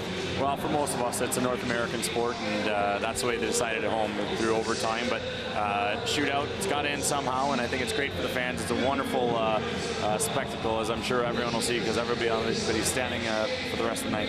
And I think first and foremost, we do have to say what a great game it was and what a spectacle it was. And I know you were talking about the arena and all the fans coming together to celebrate hockey in the country. It is the greatest weekend in the ice hockey calendar, isn't it, Dave? You know what, I tell you what, if you haven't been to a game and if you haven't experienced this weekend, you come down, I mean, you'll be a lifer. It's just it's that great of an event to celebrate the sport of hockey. And you know what, people got their money's worth. 2 great games yesterday. What more do you want in today? Really? And one of those games was decided on penalty shots. And of course, Jeffrey Schwez, he stepped up to the plate twice. And I imagine everyone's going to be keeping an eye on him during this shootout. Well, I would think so. Dave and I were speaking here earlier. Do you go to the same lineup? Because Cardiff definitely has had the advantage, both of seeing Murphy, but also the shooters as well. So it'll be interesting to see what Steve Thornton here does, whether or not he makes a change one way or the other, or if he goes with 3 guys that got him here. Well, and then goaltending. I'd be interested to see if Steve puts in somebody that Stevie Lyle hasn't seen before, right? Because the Shields and these guys all played with Stevie last year, so you know they see him day in, day out. You do your juice boy, you see the breakaways in practice all the time. So it'd be interesting to see if Shields comes out and put in somebody else that Stevie Lyle doesn't have the advantage of knowing what they have to offer. And then the goaltending. I know Stevie's been around a little bit longer than Stevie Murphy. So is there an edge in goaltending in this? I mean, they're doing the ice now, so I imagine they're not going to be happy about that because the puck would have been bobbling around a bit. Yeah, I suspect the Zamboni is the goalie's least best friend right now, but I would have thought that one thing that if I'm Cardiff and I'm Jared Adams, I'm pointing out to my guys that yesterday Stephen Murphy was beat twice by him coming out so far and not being able to get back, and the shooters are able to get around him. I would definitely be looking to see. I think that'd be one thing for spectators to watch, see how far Murphy comes out, if he makes an adjustment or if he doesn't. Shooter Deke. Well, I mean, going back to what Dougie said, I like guys that come in and find holes. I mean, nowadays you see St. Pierre, he's such good laterally and everything else. I don't know. I mean, we saw it last night. Guys tried to deke and they lose the puck. Yep. Zero but chance now of they've scoring done the ice a little bit, or they've done the ice, so could be a difference. I think the fact that they did the ice really does help the shooters. It's what they do in the National Hockey League. It opens up the game. If it's bad ice, you want guys who are going to shoot the puck, make sure you get it on net, because too many things can go wrong trying to go back and forth on a goaltender. But you know what? Everybody in this building is getting their money's worth, and it's going to be a lot of fun. All right, folks. Well, Dave, you wanted to know what they thought. That's what they thought. Now back up to you. Thanks very much, Nick, and to Doug and to Dave. Well, what do you reckon? Stevie Lyle, Stephen Murphy. This has been a season we've talked about British goaltending so much, and these 2 guys have done us credit, and now they are going to determine who is the 2010 Elite League Playoff Final winner. 2 of the goalies with the top, save percentages in the league, going head-to-head right here against some great shooters. I'm excited to see who's going to go first, and who's going to shoot for the Cardiff Devils. I just saw Shane Johnson skate out. I thought, surely not, Johnny. That wouldn't be a good choice. But Stephen Murphy, he was very, very focused, wasn't he, in that shootout against the Nottingham Panthers. He stopped Jay Galbraith, who probably is the best one-on-one shooter in the league yesterday. He's going to have to stop a couple of other pretty good ones now. Yeah, the Cardiff Devils got some great, outstanding individual goal scorers who can score on the breakaway. And, you got to look at both goalies. Look at Murphy's getting ready, and Stevie Lyle hasn't even picked his head up yet. He's just thinking about it, what he's going to do on each shooter. Well, the ice looks ready. The 2 goalies look ready. And now Murray Hansen puts the whistle to his lips. Come on, Murray. Hansen speaking to the timekeepers and actually speaking to Michael Hicks, who is the refereeing adjudicator here. So Murray Hansen, who won the playoff finals on a number of occasions with the Murrayfield Racers. Looks like it's Mark Smith who's going to be the first out of the gate.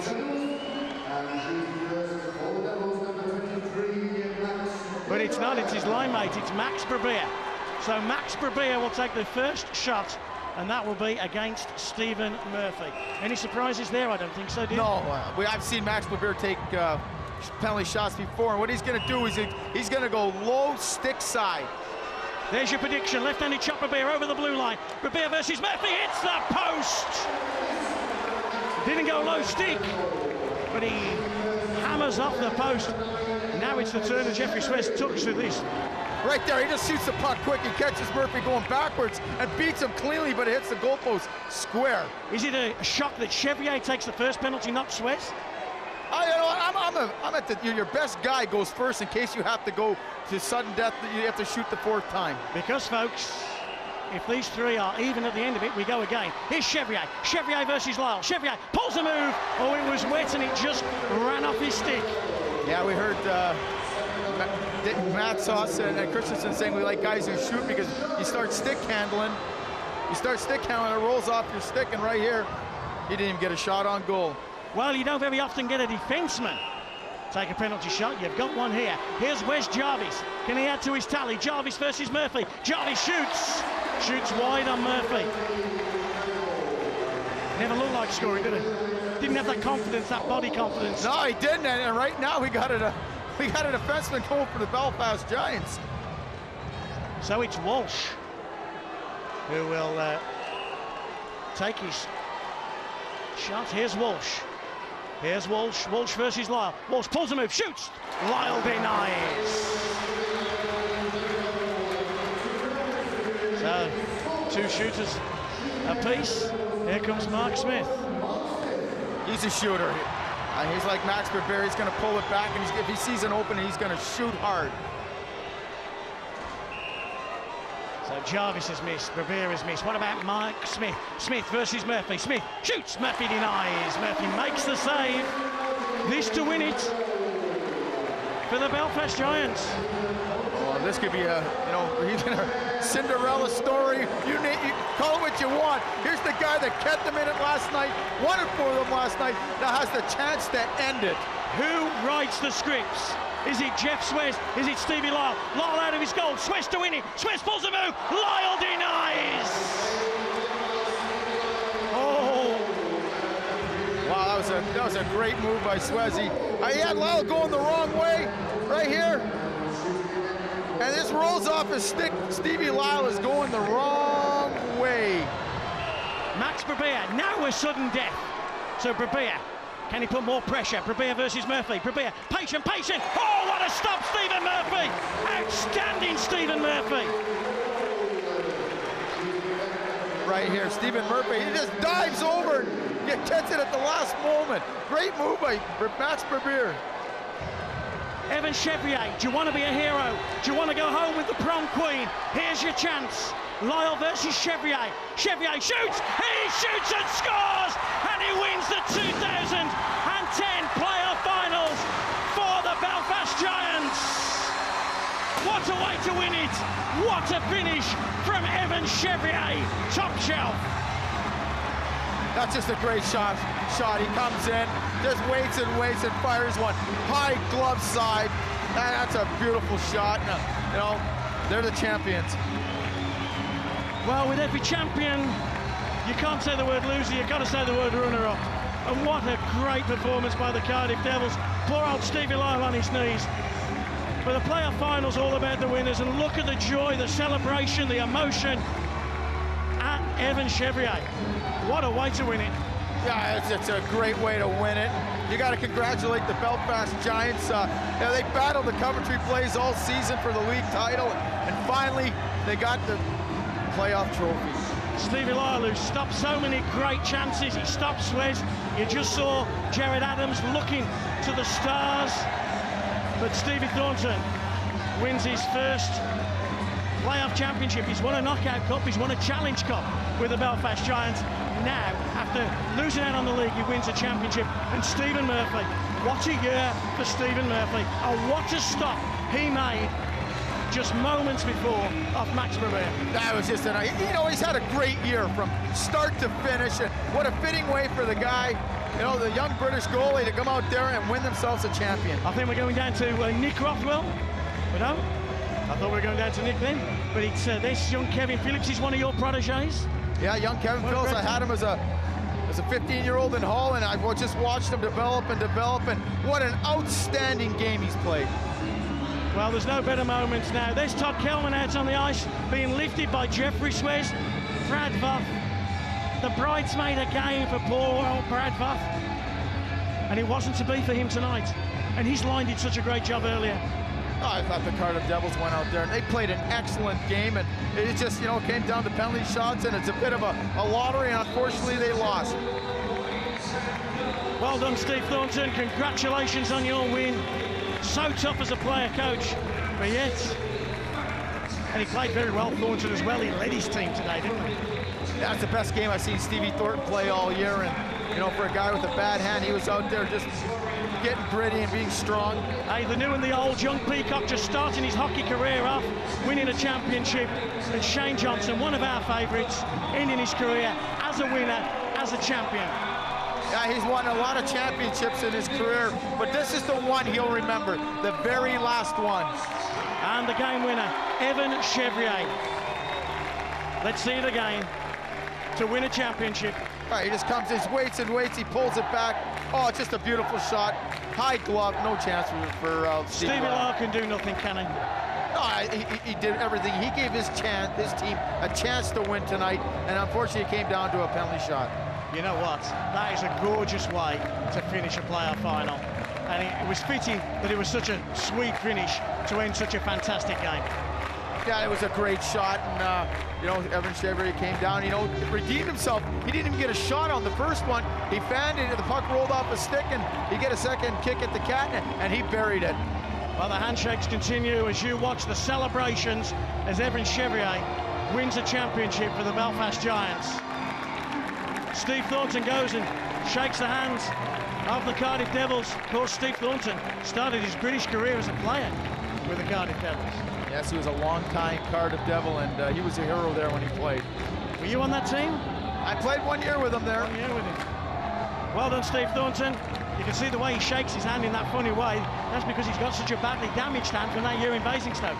Yeah, he told me that this would be the last year he ever played. He's been telling us that for a few years, hasn't he? Yeah, he has, but I know he has no ambition to play anymore. His hand's just so bad. And that's what it's all about, extracting the trophy. That means you have a good summer. No, you don't. You have a great summer. You definitely have a great summer. And, all the boys are going to celebrate hard tonight for the next couple of weeks before they go home. Well, the presentation party await just to the side of the Cardiff Devils bench. They will be walking onto the ice. The red carpet has been put out. As the runner-up, as the team that doesn't win, you just want to get off the ice now. Cardiff just want to get in the dressing room, don't they? I think they gave it everything they had. You know what? Yeah, sure, it's nice for everyone to see him get their runner-up medal, but you know what? They would rather just put him in a box and give it to him in the dressing room. Yeah. Here comes the presentation party led by Mitch Stevenson.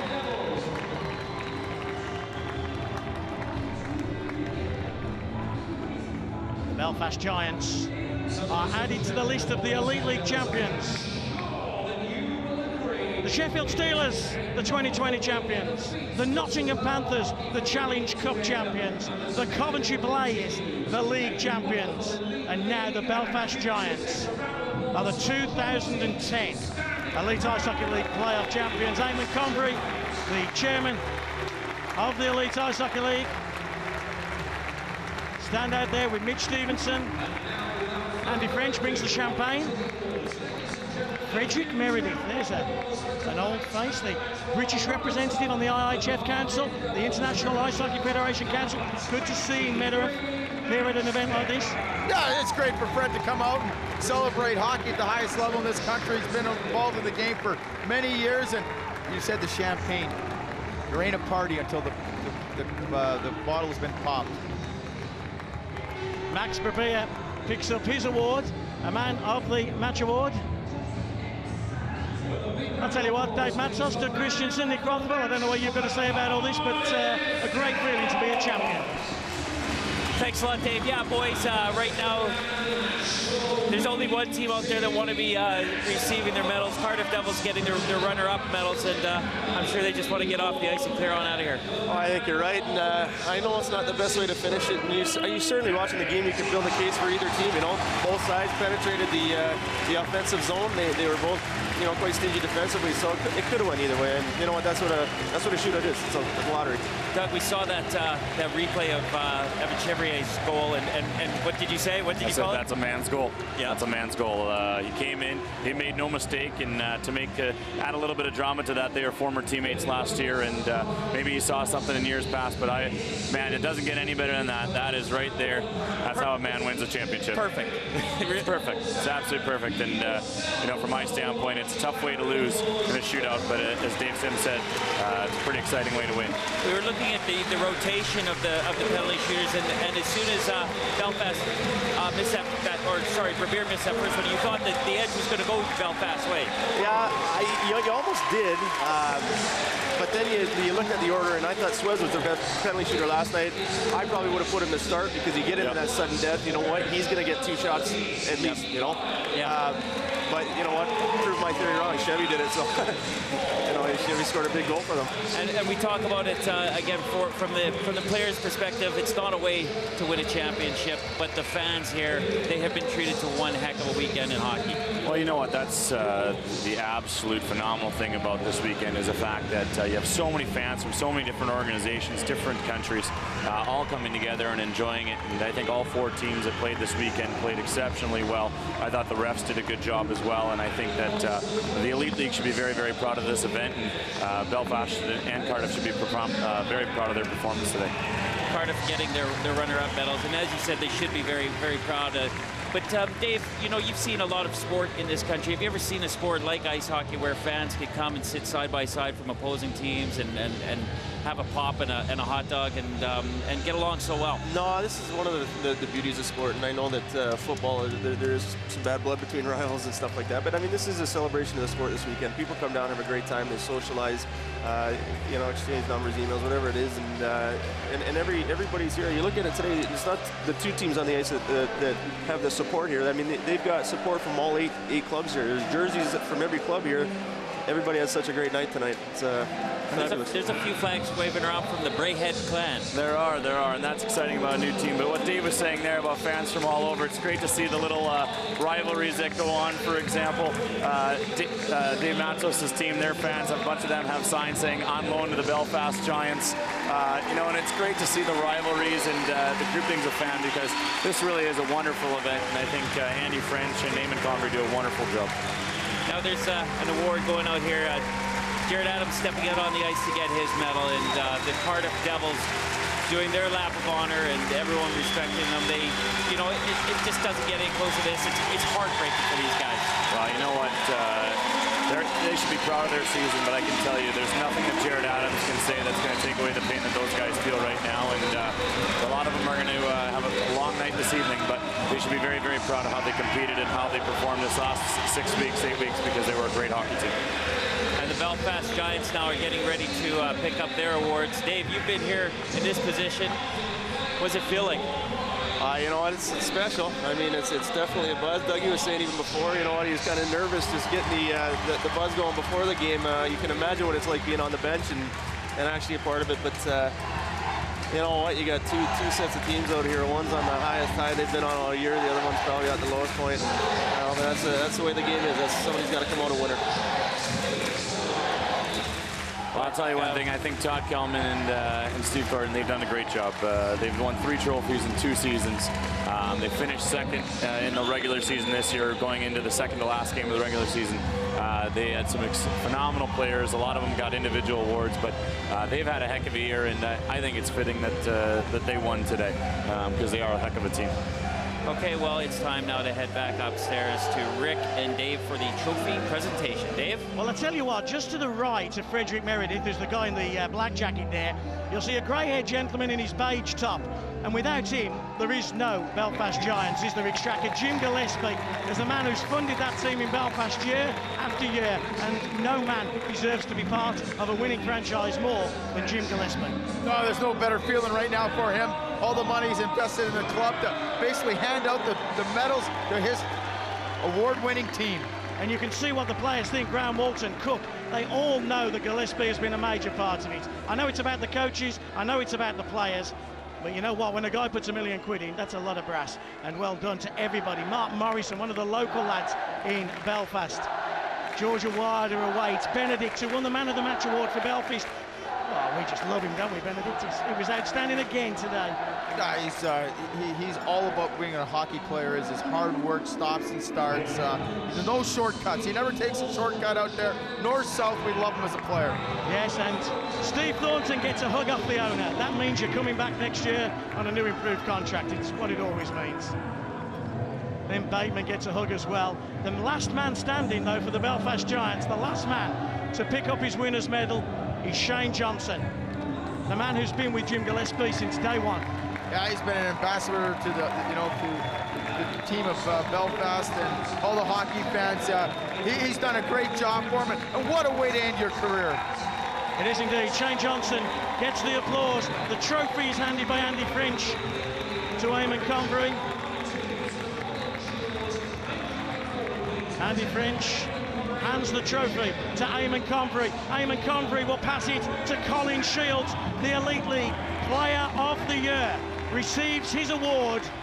The Belfast Giants are the 2010 Elite League champions.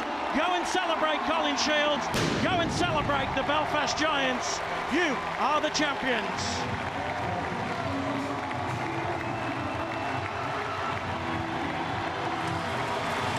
Well, there you go, Colin Shields, the Elite League Player of the Year, lifting the trophy, and it doesn't get any better than that for the Belfast Giants, their ownership and their players. Well, it's an exceptional feeling, and maybe one day I'll feel it, and I'm sure Dave Matzos has chills down his spine right now. Yeah, it is. It's a tremendous feeling. It's such hard work goes into winning these trophies throughout the course of the year. And like I said at the start of the program, now these guys will reek of beer and champagne the next time they open their bag, and at the end of the day, they're going home winning the last game of the season. That's a pretty special feeling. Okay, a quick one for you, Dave. What are you going to be doing over the summer? Just obviously a lot of recruiting. I mean, we don't take time off as coaches. The recruiting started a couple of months ago, and it's going to keep going straight through. The minute our team is signed, I think you probably take a little bit of a rest, but other than that, it's go. And Doug, your summer plans? Not sure yet. Still looking to see exactly where I'll wind up being, but I've had a wonderful time in Edinburgh, and I hope to be back. How about the knee? You're going to rehab and maybe think about getting back on the ice? Well, that's one thing. I shattered my patella, and the people at the Space Clinic and Mari McPhail, our physio, has been wonderful, and I'll be definitely working with her to try to get back. All right, well, gents, thanks ever so much for joining us, and thank you for joining us here on Sky Sports for the 2010 Elite League Playoff Final, where the Belfast Giants, well, they lift the cup.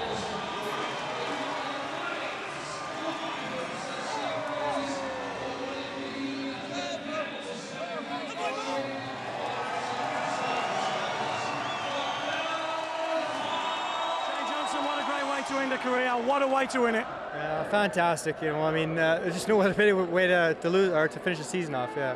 Just talk us through that one as well. You went 2-0 up, Cardiff came back, showed great courage, 2-2, had the upper hand for a while.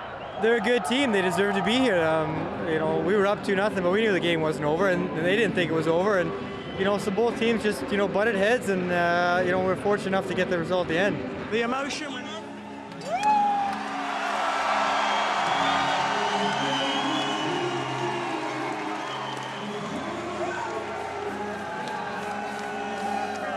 Penalty shot winner, but championship winner for the Belfast Giants. How good do you feel right now? Oh, it's unbelievable. I think the fans here have been great to us, and geez, I have no words to describe. It's a great feeling.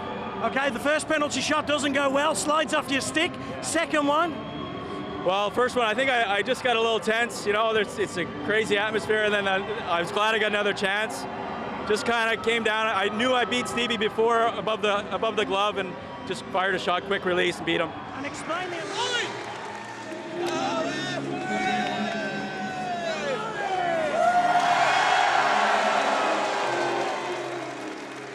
Steve Thornton, how good does that feel right now? It feels really good. After going 1-5 in the shootouts during the season, which cost us our title, to go 2 in a row to win the title feels pretty damn good, I gotta say. Talk us through the game, scoreless first. You had that 2-0 advantage. Cardiff came back, but then you dug in. Yeah, it was 3 different periods. I mean, the first period was really, really even.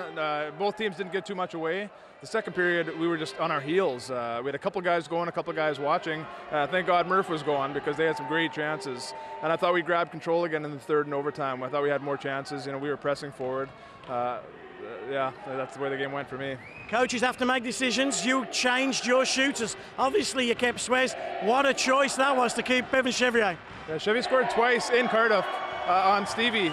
They played together in France, so it's tough to get guys to step up and do this, and he had it in his eyes that he wanted it. So you're going to be having a great summer now, aren't you? Yeah, winning the last game was pretty nice, I got to say. Okay, many congratulations. You're a champion. You're a winner. We'll see you next year. Thank you very much, Sanjay.